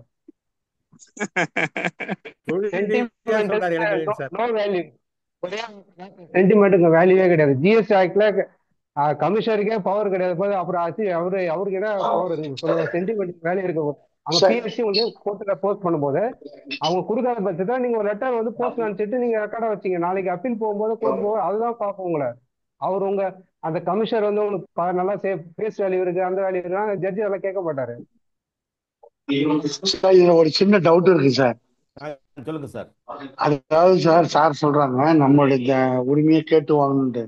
ஆனா சில நேரம் நம்ம கவனிக்காம போறதுனால லேட் ஆகி அதை கன்சிடர் பண்ணி ஆர்டர் டேட் முடிஞ்சு பாஸ் பண்ணி அந்த டேட் எல்லாம் முடிஞ்சு போய் கூட ரிப்ளையை வாங்கும்போது அவங்க சொல்றது நம்ம கேட்டுதானே சார் ஆகணும். இந்த கேஸ்ல கஸ்டமர் ஜென்யூன் கேஸ், பட் சரி அந்த ஃபைல் பண்ண மறந்துட்டாங்க, அந்த ரெக்டிஃபிகேஷன் போட ஆர்டர் முடிஞ்சு போச்சு. சரி அப்ப நம்மளுடைய இந்த ரிலேஷன்ஷிப்ல கமிஷனரே சரி நீங்க பண்ணுங்க, நான் அட்ஜஸ்ட் பண்ணிக்கிறேன், முடிச்சு கொடுத்துறேன் கரெக்டான கஸ்டமருக்கு. சார் கரெக்ட் தானே சார்? விழிப்புண் சார், எஸ் சார். சார் விழிப்புண் சார் சார், நான் சொன்ன நான் கேட்ட ஆமா கேள்வி கரெக்ட். கரெக்ட் நம்ம தானே சார்? அதனாலதான் அவங்க ரிலேஷன்ஷிப் ஸ்பாயில் பண்ணவே முடியாது. ஏன்னா ஆஹ் எல்லாருக்கும் ஒரே மாதிரி ட்ரீட் இப்போ பண்றாங்க. வந்து அவங்க நம்ம இந்த நமக்கே இடத்துல 2 நம்ம 3 ஆர்டர் ரூல் இது மாதிரி பேச முடியல, வாங்கியிருக்கோம். அதனாலதான் நான் இதை சொன்னேன். சார் அந்த மாதிரி சரி நேரத்துல சார் அப்ப நல்லது இருக்குன்னா கெட்டதை என்ஜாய் பண்ணுங்க சார், அவ்வளவுதான் சார். இல்ல இல்ல இல்ல சார் சொன்னாங்க ரூலை ஃபாலோ பண்ணு, கரெக்ட் தான், பட் நம்ம தெரியாம பண்ண முனிய தப்பு, சார் மறந்துட்டோம். சொல்ற மாதிரி தான் செஞ்சுக்கணும், வேற வழி இல்ல அவ்வளவுதான். சார். அப்புறம் சார் இது எனக்கு ஒரு கேள்வி இருக்கு சார். சார் ஒரே ஒரு நிமிஷம் சொல்லுங்க சார். இப்போ வந்து நோட்டீசஸ் எல்லாம் தப்பா போடுறாங்களே, அதுக்கு ஏதாவது நம்ம இது பண்ண முடியுமா சார்? ஏன்னா சேல்ஸுக்கு திருப்பி இன்னொரு டாக்ஸ் போடுறான். கேட்டா நீ சேல்ஸ் இன்வாய்ஸ் காப்பி கொடுக்கல அப்படின்றான். ஆடிட்ல அவங்க இன்வாய்ஸ் காப்பியே கேட்கறது இல்ல. கேட்காம இருந்துட்டு ஆர்டர் போறப்ப என்ன போடுறாங்கன்னா, you are not submitted the proof for the sales அப்படின்னு சொல்லிட்டு அதுக்கு ஒரு 28% போடுறாங்க. இப்ப எனக்கு 3வது ஹியரிங் அது மாதிரி நோட்டீஸ் ஓடிட்டு இருக்கு 3வது கம்பெனிக்கு. அந்த ஐஐடி நோட்டீஸ் இருக்கு பாருங்க, அத மாதிரி ஒரு ஒஸ்ட் நோட்டீஸே பார்க்க முடியாது, அப்படி வருது அது. அதை வச்சு இவங்க ஆடிட் நோட்டும் அதே மாதிரியே போடுறாங்க. அதுக்கு என்ன சார் பண்ணலாம் சார்? அதாவது டோட்டலா தப்பு ஆண்டி டிபார்ட்மெண்ட் சைடு சார் அதாவது வேல்யூ அங்க நான் சொல்ற மாதிரி விளியப்பன் சார், நான் சொல்ற மாதிரி வந்துட்டு இதை வந்து ஒரு ஆப்பர்ச்சுனிட்டியா பாத்துக்கோங்க ஃபர்ஸ்ட். ஏன்னா அடுத்து வந்து எவிடன்ஸ் நம்ம சைட்ல இருந்து எவிடன்ஸ் வந்து கிளீனா கொடுத்துருங்க. இது எவிடன்ஸ் அப்படின்னு சொல்லி கொடுத்துட்டோம் அப்படிங்கும்போது அதுக்கு மீறி நான் ஒரு கேஸ்ல இல்ல நீங்க சொன்ன மாதிரி எவிடன்ஸ் கொடுக்குறேன் சார். நான் ஸ்டேட்மெண்ட் ஆஃப் சேல்ஸ்னு ஒரு, ஏன்னா அது ஒரு 2000 3000 இன்வாய்ஸ் வரும். ஸ்டேட்மெண்ட் அடிச்சு கொடுத்தேன். அந்த ஆர்டர்ல என்ன சொல்றாங்கன்னா, dealer has submitted statement but they have not submitted the copy of the இன்வாய்ஸ்னு சொல்லி ஆர்டர் போடுறாங்க. ஹென்ஸ் ஐ எம் இது கன்ஃபார்மிங் த நோட்டீஸ்னு. இன்னொரு கேஸ்ல என்னன்னா, நான் இன்வாய்ஸ் காப்பி எல்லாம் கொடுத்துருக்கேன், நீ அதுக்கு ஸ்டேட்மெண்ட் தரலன்னு சொல்லி பண்றாங்க. அவங்க என்ன எதிர்பார்ப்பாங்கிறது புரிய மாட்டேங்குது வர வர. அதான் சார், நீங்க வந்து கொடுக்கும் போதே இதுல வந்து கூட சேர்த்துருங்க சார்.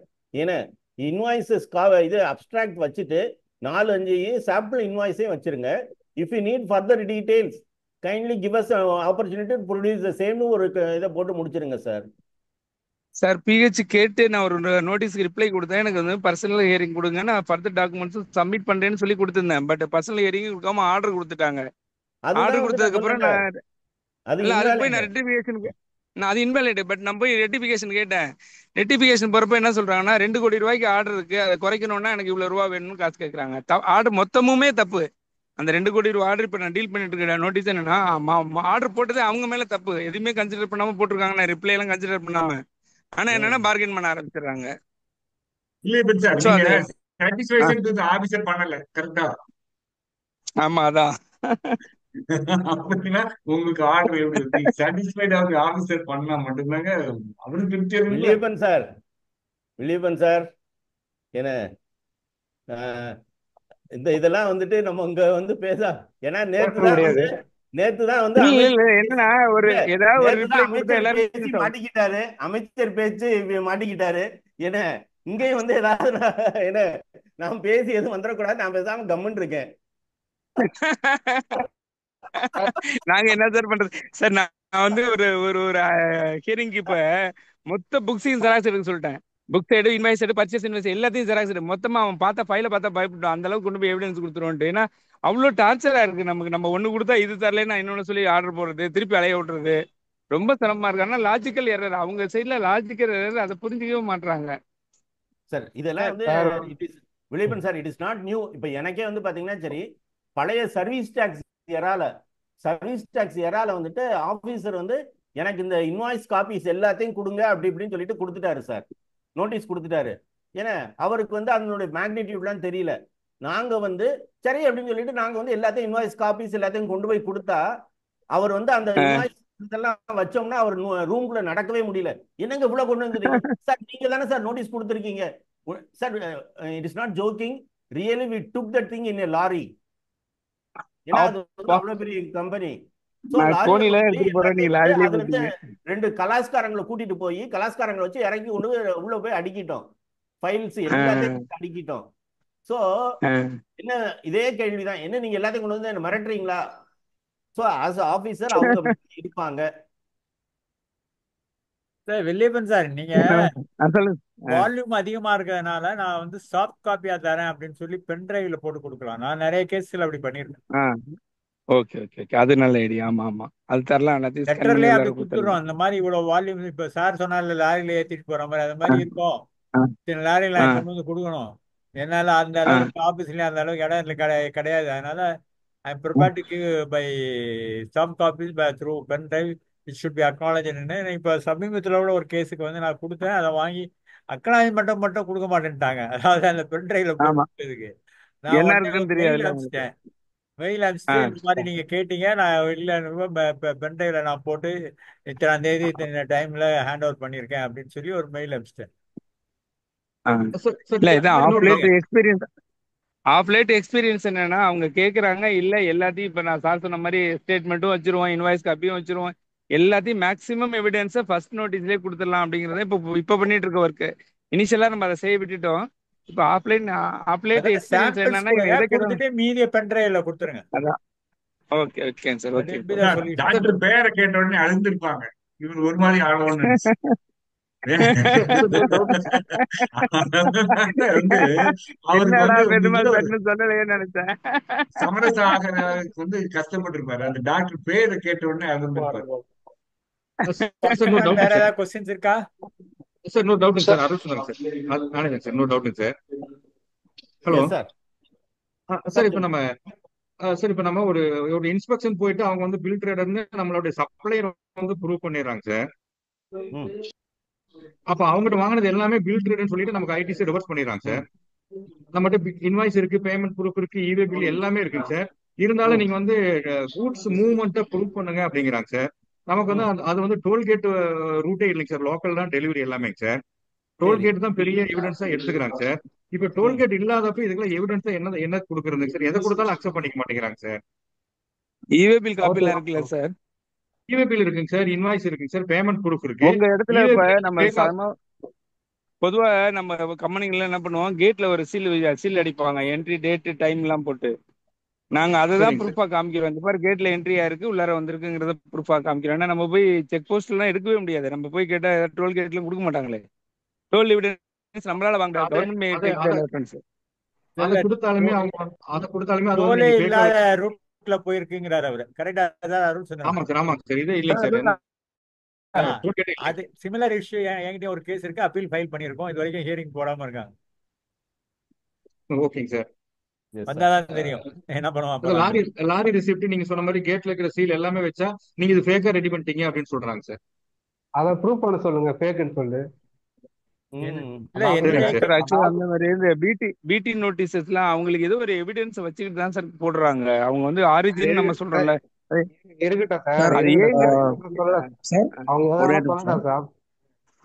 ஒரே நிமிஷம் சார். அவர் கேட்ட கேள்விக்கு ஒரே ஒரு பதில் சார். சார் இப்போ அவர் வந்து ஃபேக் இன்வாய்ஸ்ன்னு சொல்லி அவங்க முதல்ல எப்படி ப்ரூவ் பண்றாங்கன்ற கொஸ்டினை வந்து நீங்க தாராளமா அவங்கள கேட்கலாம் சார். செகண்டரி இப்போ உங்களுக்கு வந்து கேட் என்ட்ரி, அதாவது ஒரு ஃபேக்டரியாவோ இல்லை உங்க ஆஃபீஸாவோ இருந்தது அப்படின்னா, வண்டி உள்ள வந்ததுக்கு உண்டான எவிடன்ஸ் லைக் நீங்க வந்து நம்ம கேட்ல வந்து கேமராவோ இல்லை அது மாதிரி ஏதாவது இருந்தது அப்படின்னா, அந்த டேட் அண்ட் டைமோட நீங்க பிக்சர்ஸ் வந்து ஸ்கிரீன்ஷாட் எடுத்து கொடுத்தீங்க அப்படின்னா அலோவ் பண்றாங்க. என்னுடைய கேஸ்ல நான் வந்து ப்ரூவ் பண்ணது வந்து ஆக்சுவலா அந்த கம்பெனில என்ட்ரன்ஸ்ல வந்து செக்யூரிட்டி கிட்ட வந்து சிசிடிவி இருந்தது. ஸோ அதோடைய ஸ்கிரீன்ஷாட் இந்த டைம் அண்ட் இதுக்கு வந்து இவே பில் காப்பியும், அவங்களுக்கு வந்து இன்வாய்ஸ் கிடையாது, அவங்க less than 5 crore customer. Normal invoice, இவே பில் காப்பி பிளஸ் அந்த ஃபோட்டேஜ் இறக்கும் போது வண்டி உள்ள வந்த என்ட்ரி டைமு, அந்த டைமோட வந்து அந்த ஃபோட்டேஜை வந்து நாங்கள் வந்து ப்ரூவ் பண்ணோம். வண்டியோடைய நம்பர் பிளஸ் அந்த டைம், எந்த டைமுக்கு வந்து அங்கே வண்டி எடுத்தாங்க, இங்கே எப்போ உள்ள வந்தது அப்படின்ட்டுன்னு. அதுக்கப்புறம் கேட்டோடைய நோட்டு, நம்ம ஜென்ரலாக இன்வர்ட் நோட்டுன்னு சொல்லி நம்ம வச்சுருப்போம், அதோடைய டீட்டெயில்ஸு, இது எல்லாத்தையும் வந்து ப்ரூவ் பண்ணும்போது ஆஃபீஸர் வந்து அதை வந்து அக்செப்ட் பண்ணிக்கிட்டாருங்க சார். ஸோ மெயினாக வந்து பார்த்தீங்க அப்படின்னா அவங்க அந்த ப்ரூஃப் தான் எதிர்பார்க்குறாங்க. ஸோ அந்த டைமில் நீங்கள் வந்து ஃபஸ்ட்டு என்ன ஃபேக்குன்னு சொல்கிறதுக்கு வந்து அவங்க கிட்ட என்ன இருக்கு அப்படின்றத நீங்க தாராளமா நீங்க வந்து ஆஃபீஸரை வந்து கொஸ்டின் பண்ணலாம் சார். அதுல தப்பே வந்து கிடையாது. என்னுடைய சைட்ல பேமெண்ட் என்ட்ரி, நான் அதே மாதிரி மெட்டீரியல் வந்ததுக்கு உண்டான ப்ரூஃப் வந்து இருந்தது அப்படின்னா நீங்க தாராளமா நீங்க வந்து ஆர்கியூ பண்ணலாம் சார். இது என்னுடைய கேஸ்ல நான் ஒன்று சால்வ் பண்ணியிருக்கேன், அதனால நான் அப்டேட் பண்றேன். Thank you so much sir. Thank you sir. Sir ஒரு தேங்க்யூ கேஸ்ல சார். நான் ஏசிட்ட கேட்டேன், இது மாதிரி நீங்க பிடின்னு எப்படி டிசைட் பண்ணிருக்கீங்க அப்படின்னு சொல்லிட்டு. ஒரு ஃப்ரெண்ட்லியா ஒரு இருக்கிற ஏசி அவங்க சொன்ன பதில் என்னன்னா, ஏங்கிற பார்ட்டி 100% பில் ரேட்டிங் பண்ணாங்கன்னு மாட்டிக்கிறாங்க. ஏட்டேருந்து பிக்கு வாங்குறாரு, பி வந்து இன்டர்ன் சிக்கு பில் கொடுத்துருக்காரு. சிக்கு இவங்க நோட்டீஸ் அனுப்புறப்ப சி என்ன சொல்றாரு, என்கிட்ட எல்லாம் ப்ரூஃப் இருக்கு, நான் அதெல்லாம் வச்சிருக்கேன்றாரு. அவங்க என்ன சொல்றாங்க, ஏ 100% ஃப்ராடுங்கிறதுனால அந்த லிங்க் ஃபுல்லாவே ஃப்ராடு தான், அது பில் ட்ரேடிங் தான் அப்படின்னு ஒரு கன்க்ளூஷன் நாங்கள் வந்து தான் நோட்டீஸ் அனுப்புறோம். இப்போ சி வந்து திடீர்னு நினைப்பாரு, எப்போ நமக்கு மட்டும் நோட்டீஸ் ஒரு பில்லுக்கு மட்டும் வருதுன்னு. பட் அது என்னன்னா, நாங்கள் ஏ வந்து 100% இருக்கிறது மாட்டிக்குவாங்க, அந்த மாதிரி ரெஃபரன்ஸ் நாங்கள் உங்களுக்கு சொல்லியிருக்க மாட்டோம், அதனால ப்ரூவ் பண்றது கஷ்டம், கஸ்டமர்ஸ் ஆகல, அதனால தான் நாங்கள் எவிடன்ஸ் கேட்கறது அப்படின்னு சொன்னாங்க. ஸோ இது அவங்கள்ட்ட என்ன எவிடன்ஸ் இருக்குங்கிறதையும் தெரிஞ்சுட்டு தான் நம்ம ரிப்ளை பண்ண வேண்டியிருக்கும். சார் நம்ம வீட்டை ஏன்னா பார்ட்டி வாங்குறோம்ல எல்லாமே ஜெனுவன் சொல்லுவாங்க, பார்ட்டி எல்லாமே ஜெனுவன் சொல்லுவாங்க, ஆனா அவங்க ஒரு 4 பில்லு எக்ஸ்ட்ரா தான் வாங்கியிருப்பாங்க நமக்கு தெரியாம. அது இந்த மாதிரி கேஸ் தான் மாட்டுறது. சார். அதுக்கு நான் என்ன சார் பண்றது? அதாவது நான் வந்து பி வாங்க பி வந்து சின்ன சின்ன வியாபாரத்தெல்லாம் வாங்கி அது அவன் பில்லு வாங்காம இருப்பான், இல்லை வித்தவுட்ல வாங்கியிருப்பான், ஏதோ ஒண்ணு. நான் வாங்குறது ஒரு ஜிஎஸ்டி ரிஜிஸ்டர் பிரசிடென்ட் தானே நான் வாங்குறேன். அப்புறம் என்ன எப்படி பிடின்னு சொல்றலாம்? சார் நீங்க வந்து எனக்கு ஒரு நோட்டீஸ் வந்தப்ப அப்போ அப்பீர் ஆகிறப்ப இதெல்லாம் எனக்கு சொன்னாங்க. அதுல என்னன்னா, பார்ட்டி பில்லுக்கு 100% பேமெண்ட் கொடுத்துட்டாரு, அந்த பார்ட்டி வந்து ஜிஎஸ்டி கட்டிட்டாங்க, அவங்களும் அக்கௌண்ட் பண்ணிட்டாங்க பில்லை, இவங்களும் பணம் கட்டிட்டாங்க, அந்த பில் ட்ரேடிங் கடைசியில் அவங்க டிபார்ட்மெண்ட் ப்ரூவ் பண்றாங்க. அப்புறமா இந்த பார்ட்டிகிட்ட போய் கேட்டா, ஆமா நான் உங்களுக்கு போட்டேன், அப்புறமா தான் பார்ட்டி சொல்றாங்க, ஆமா சார் வந்து சார் ஒரே ஒரு பில் எக்ஸ்ட்ரா வாங்கினேன் சார், இவ்வளவு பண்றமே ஒன்னே ஒன்று வாங்கினா தெரியாதுன்னு நினைச்சேன் சார்னு சொல்லிட்டு அந்த ஹச்எஸ்என் மாட்டி கொடுத்துருச்சு. அதனால அவங்க பில் ட்ரேடிங் பத்தி இப்ப கொடுக்குற நோட்டீஸ்ல மெஜாரிட்டிக்கு அவங்கள்ட்ட எவிடன்ஸ் இருக்கு, அப்பதான் கொடுக்குறாங்க. அதான் என்னோட எக்ஸ்பீரியன்ஸ் அவங்க கூட நடந்ததுல. பார்ட்டி சொல்றதுதான் பொய்யா இருக்கு, அவ்வளவுதான், வேற ஒண்ணும் இல்ல. ஆமா பார்ட்டி டெஃபினட்டா சார், முதல்ல எல்லாம் பர்ஃபெக்ட்னு சொல்லுவாங்க, எல்லா சீல்கள் எல்லாமே இருக்கும். ஆனா அப்புறமா நான் அந்த டிபார்ட்மெண்ட்ல தான் கேட்டேன், இப்படி போய் எப்படி சார் கரெக்டா ஒரு பார்ட்டியை இது பண்ணி ஒரு பில்ல மட்டும் பில் ரேட்டிங் சொல்றீங்க என்னோட பர்ச்சேஸ் சொல்றப்ப, அப்ப அவர் சொன்ன பதில் இது இல்ல, ஒரிஜினலா ஜென்ரேட் ஆன இடத்துல பில் ட்ரேடிங் அது மாட்டிக்கிச்சு, அதோட லிங்க் எல்லாமே நாங்க எடுக்கிறோம் அப்படின்ட்டு. சரி, சாட் பாக்ஸ்ல ஒரு क्वेश्चन இருக்கு சார், விஎன் செல்வகுமார். படிங்க சார். அந்த கேள்வி வந்து சரியா இல்ல சார். இன்னும் 2 crores ஹெச்எஸ்என் என்னன்னு கேட்கிறாரு. ஏன்னா இப்ப லேட்டஸ்ட் அட்வைசரியை பொறுத்த வரைக்கும் பார்த்தோம்னா, நான் வந்து அது சும்மா படிச்சு பார்த்த வரைக்கும் டேபிள் 12 வந்து நீங்க வந்து ஹெச்எஸ்என் கொடுக்கும்போது ரீட்டைலுக்கு எவ்வளவு, இது B2Bக்கு எவ்வளவு, B2Cக்கு எவ்வளவு பிரிச்சு கொடுக்கணும். அந்த 2 crores அது எதுக்காக கேட்கிறாரு அப்படிங்கிறது தெரியல சார். லிமிட்லாம் கிடையாது, எல்லாருக்குமே தான். ஆமா, எல்லாருக்குமே தான் பண்ணணும் சார். சார் இப்ப ட்ரேடர் நம்ம வந்து ட்ரேடிங் கம்பெனி இருக்கு இல்லையா, அவங்க வந்து 5 lakhs அந்த என்டியூசருக்கு கொடுக்குறாங்க. என்டியூசர் அக்கௌண்ட்ல ரூபா கொடுக்க மாட்டேன். எங்களுக்கு நாங்க டேக்ஸ் கட்டுறோம், எல்லாமே பக்காவா பண்ணிட்டு தான் இருக்கோம். பட் என்டியூசர் இருக்கான் இல்லையா, அவன் வந்து என் அக்கௌண்ட்ல ரூபா இல்லைன்னா கேஷா தான் தருவீங்கிறான். அப்படி இருக்கும்போது இப்ப எங்களுக்கு ப்ராப்ளம் இருக்கு சார், எப்படி சார் சால்வ் பண்றது? நீங்க என்ன சொல்றீங்கன்னா 2.5 லட்ச ரூபாய்க்கு மேல பில் போட்டா கேஷ் வாங்க கூடாது சார், ஒரு இன்கம் டேக்ஸ் ஆர்டர் எனக்கு என்னோட ஒரு கிளையண்ட்டுக்கு வந்திருக்கு. 10,000 ரூபாய்க்கு மேல சம்பளம் தான் கொடுத்திருந்தாரு, 15,000 சம்பளம் கொடுத்திருந்தாரு. அந்த சம்பளத்தை டிஸ்அலவ் பண்ணி அதுக்கு டாக்ஸ் கால்குலேட் பண்ணி இன்ட்ரெஸ்ட் பெனல்ட்டியோட கட்ட சொல்லிட்டாங்க. பெனல்ட்டி மட்டும் waiver தரேன்னு இருக்காங்க இப்ப. இல்ல அதனால இல்ல, எதுக்காக சொல்றேன்னா, நீங்க கேஷா வாங்க கூடாதுங்கிற ரூல்ல நீங்க என்ன காரணம் சொன்னாலும் ஒத்துக்க மாட்டாங்க.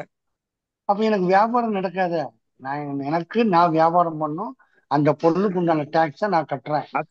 அந்த பொருளுக்கு நான் எந்த விதமான அசெட்டுக்கு மட்டும் 2 லட்சம் கேஷ்ல லிமிட் கொடுத்துருக்காங்க. பட் நீங்க வந்து விக்கிறது அசெட்டானு ப்ரூவ் பண்ண முடியுமா எனக்கு புரியல. இல்ல, இது நார்மல் கோர்ஸ்ல வந்து 10,000 ரூபாய்க்கு மேல கேஷ் வாங்க கூடாது, கொடுக்க கூடாதுன்றாங்க. இல்ல, இதெல்லாம் வேல்யூ வந்து 3 லட்சம் 4 லட்சம் வரும் ஒரு பில்லு.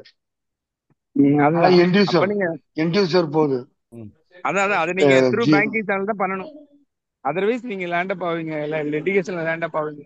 நான் அக்கௌண்ட் மட்டும் காமிச்சிடறேன், அந்த ரூபாய் வாங்கி அப்படியே பேங்க்ல கட்டிடுறேன்ல சார். கேஷ் பில் நீங்க கேஷ் பில் 3 லட்சம் ரூபாய்க்கு போட முடியாது சார். சார் கேஷ் பில் வந்து 2 லட்சம் ரூபாய்க்கு மேல போட முடியாது சார். அதான் சார் 2 லட்சம் ரூபாய்க்கு மேல 2 lakhs அது 2 lakhs per purchase of asset தானே சார்? ஆமா ஆமா. அப்ப ரெகுலர் வந்து முடியுமா தெரியல. இல்ல இது வந்து பம்பு வந்து அசட் தானே, ஒரு சரி, வீட்டுக்கு அது அசட், இல்ல மேக்ஸிமம் 2 lakhs, ஃபேக்டரினா அது அசட். மேக்ஸிமம் 2 lakhs, இப்போ மேக்ஸிமம் 2 lakhs வந்து இண்டிவிஜுவல் அதுதான்.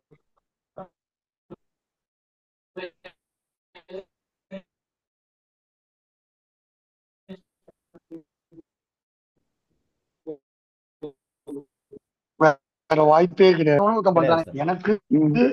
சார் பெருமாள் சார், நீங்க ஏதாவது சொல்லுங்களா சார், ஏதாவது வழி. சார் யோசிச்சுட்டு இருப்பாரு, சொல்ல மாட்டேங்கிறாரு. சொல்லுவார் சொல்லுவார்.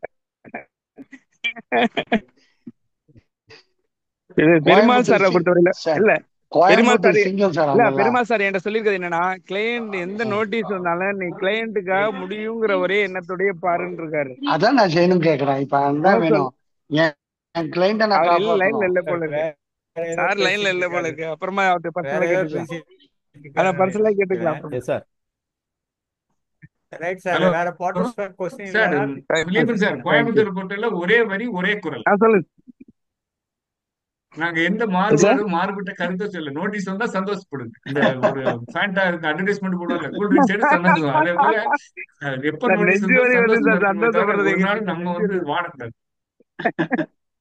சார் நீங்க சொன்னது எனக்கு ஏறுந்தோ இல்லையோ, முனியசாமி சாருக்கு ஏறிடுச்சு. அவரு உங்களை மாதிரியே சொல்ல ஆரம்பிச்சிட்டாரு. இப்ப முனியசாமி உங்களை மாதிரியே சொல்ல ஆரம்பிச்சிட்டாரு. நோட்டீஸ் வந்தா ஏன் சார் நீங்க டென்ஷன் ஆவறீங்க, நோட்டீஸ் வந்துச்சு அதோட நிறுத்திங்க சார்ன்றாரு. அப்படி இல்ல சார், நம்ம தானே சார் அலையறோம். எத்தனை தடவை எனக்குதான் நெஞ்சொலி வருது சார் பார்த்தா. எத்தனை தடவை எதனால நீங்க ஒரு சென்டரா இருக்கக்கூடிய சந்திரசேகர் சார் எப்படி தெளிவா சொன்னாரு, நீங்க அக்னாலஜ்மெண்ட் வாங்காரு நடுநிலைமையோட ஒரு பதில் சொன்னாரு பாத்தீங்களா, எனக்கு பிடிச்சிருந்துச்சுங்க. அதே போல நீங்க அவர்கிட்ட கேளுங்க, அந்த மாதிரி ஒரு நடுநிலை ஆளர்கிட்ட கேளுங்க, எப்படி கரெக்டா சொன்னாரு சார். இதுக்கு ஒரு வழி சொல்லுங்க சார். இப்போ எனக்கு என் கஸ்டமர் சார் ஒரு கொஸ்டின் கேட்டிருந்தேன் சார். கேஸ் என்னன்னா 3 லட்சம் ரூபாய்க்கு அவர் கேஷ் பில் போடலாமான்னு கேக்குறாரு. பண்ண முடியாது ஒரு மோட்டர் பண்ண முடியாது சார். சார் அப்ப நான் அந்த ஆர்டர் விட முடியுமா சார்? நான் இன்னொருத்தம் பண்றேங்கிறேன். அப்ப நான் என்ன பண்றேன்? சொல்லி செக்கா கொடுக்க சொல்லுங்க சார். நீங்க ஆர்டர் விடுறீங்க. எங்கட பைசா கிடையாது, நான் காசு தர மாட்டேன். காசு தான் இருக்கு, எல்லாம் உங்க ஊர் தான் சார். சந்திரசேகர் சார், நீங்க நிலைமையை விரிவா சொல்லுங்க. அதாவது இவங்க மோட்டர் பம்ப் ரெடி பண்றாங்க சார், வீடு கட்டுறாங்களா புதுசா, ஒரு கோடிக்கணக்கா செலவு பண்ணி அவங்க 4 லட்சம் ரூபாய்க்கு மோட்டர் வாங்கி போடுறாங்க. அவங்க எல்லாமே அக்கௌண்ட் இல்லாம வீடு கட்டுறாங்க, எல்லாம் பிளாக் மணில கட்டுற வீடு. அவன் பணமா தான் தருவேன்றான். இவங்க என்ன பண்றது தெரியல, இவங்களுக்கு சேல்ஸ் எல்லாமே ஆல்மோஸ்ட் இப்படியே வருது சார். பெருமாள் சார் எல்லாம் உங்க ஊர் தான் சார். சொல்லுங்க எல்லாமே உங்க ஊர் தான் சார், கோயம்புத்தூர். சார் வச்சிருக்கதே கிளினிக், நீங்க எங்க கிட்ட வந்து உடம்பு சரியில்லைன்னு சொன்னா அப்புறம் என்ன பண்றது?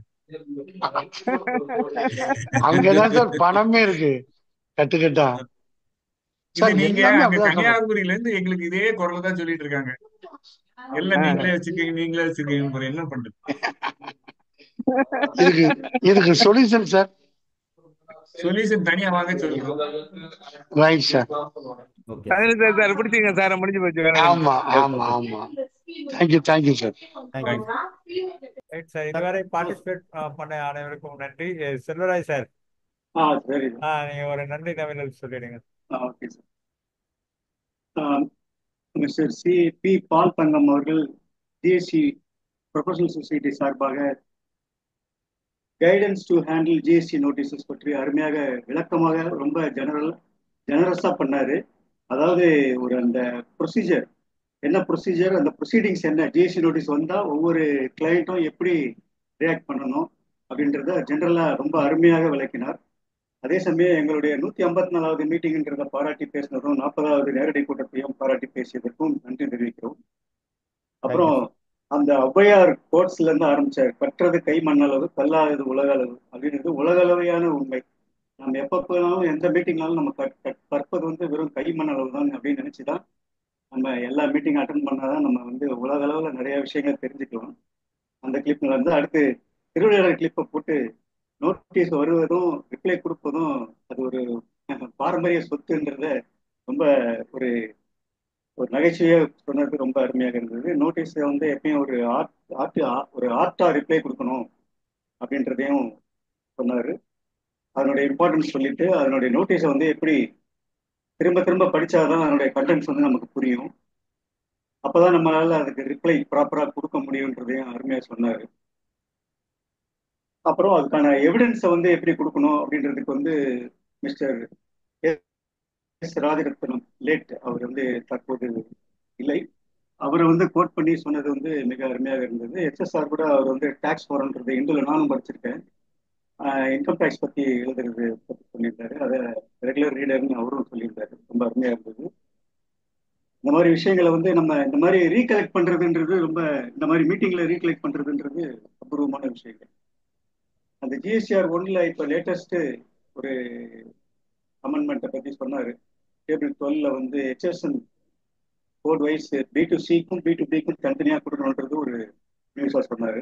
அது மாதிரி நீங்க எவிடன்ஸ் கொடுக்கும்போது அந்த நம்ம ரா மெட்டீரியல் இல்லை, அது வந்து அந்த ஹாலோ பிரிக்ஸோட ரா மெட்டீரியல் தான் அப்படின்றத ப்ரூவ் பண்றதுக்கு மிஷினரியும் போட்டோவையும் எவிடன்ஸா கொடுக்கணும்னு சொல்றது வந்து ஒரு புது விஷயம் தான். நம்ம ரிப்ளைல இதை கூட யூஸ் பண்ணிக்கலாம். வில்லியப்பன் சார் கூட கேட்டார் இல்லையா, நான் எனக்கு கூட அப்ப தோணுச்சு, அவர் நேரடியா போனதை ஒரு போட்டோ கூட எடுத்து எவிடன்ஸா யூஸ் பண்ணிக்கலாம் நாளைக்கு. அது கூட ஒரு நல்ல விஷயம். அது மாதிரி எவிடன்ஸ் பிஃபோர் த அட்ஜூடிங் அத்தாரிட்டிக்கு வந்து எல்லா ப்ராப்பர் எவிடன்ஸையும் ஃபுல்லா கொடுங்க, எதையும் விட்டு போகாம கொடுங்க. மறுபடியும் நீங்க வந்து அப்பீல்ல போய் கொடுத்துக்கலாம் அப்படின்ற மாதிரி அடிஷனலா ஏதாவது எவிடன்ஸ் கொடுத்தீங்கன்னா அவங்க அதை ஒத்துக்க மாட்டாங்கன்றது விளக்கமா சொன்னாரு. அது மாதிரி ஆபீசரை அண்டர் எஸ்டிமேட் பண்ணிக்கூடாது.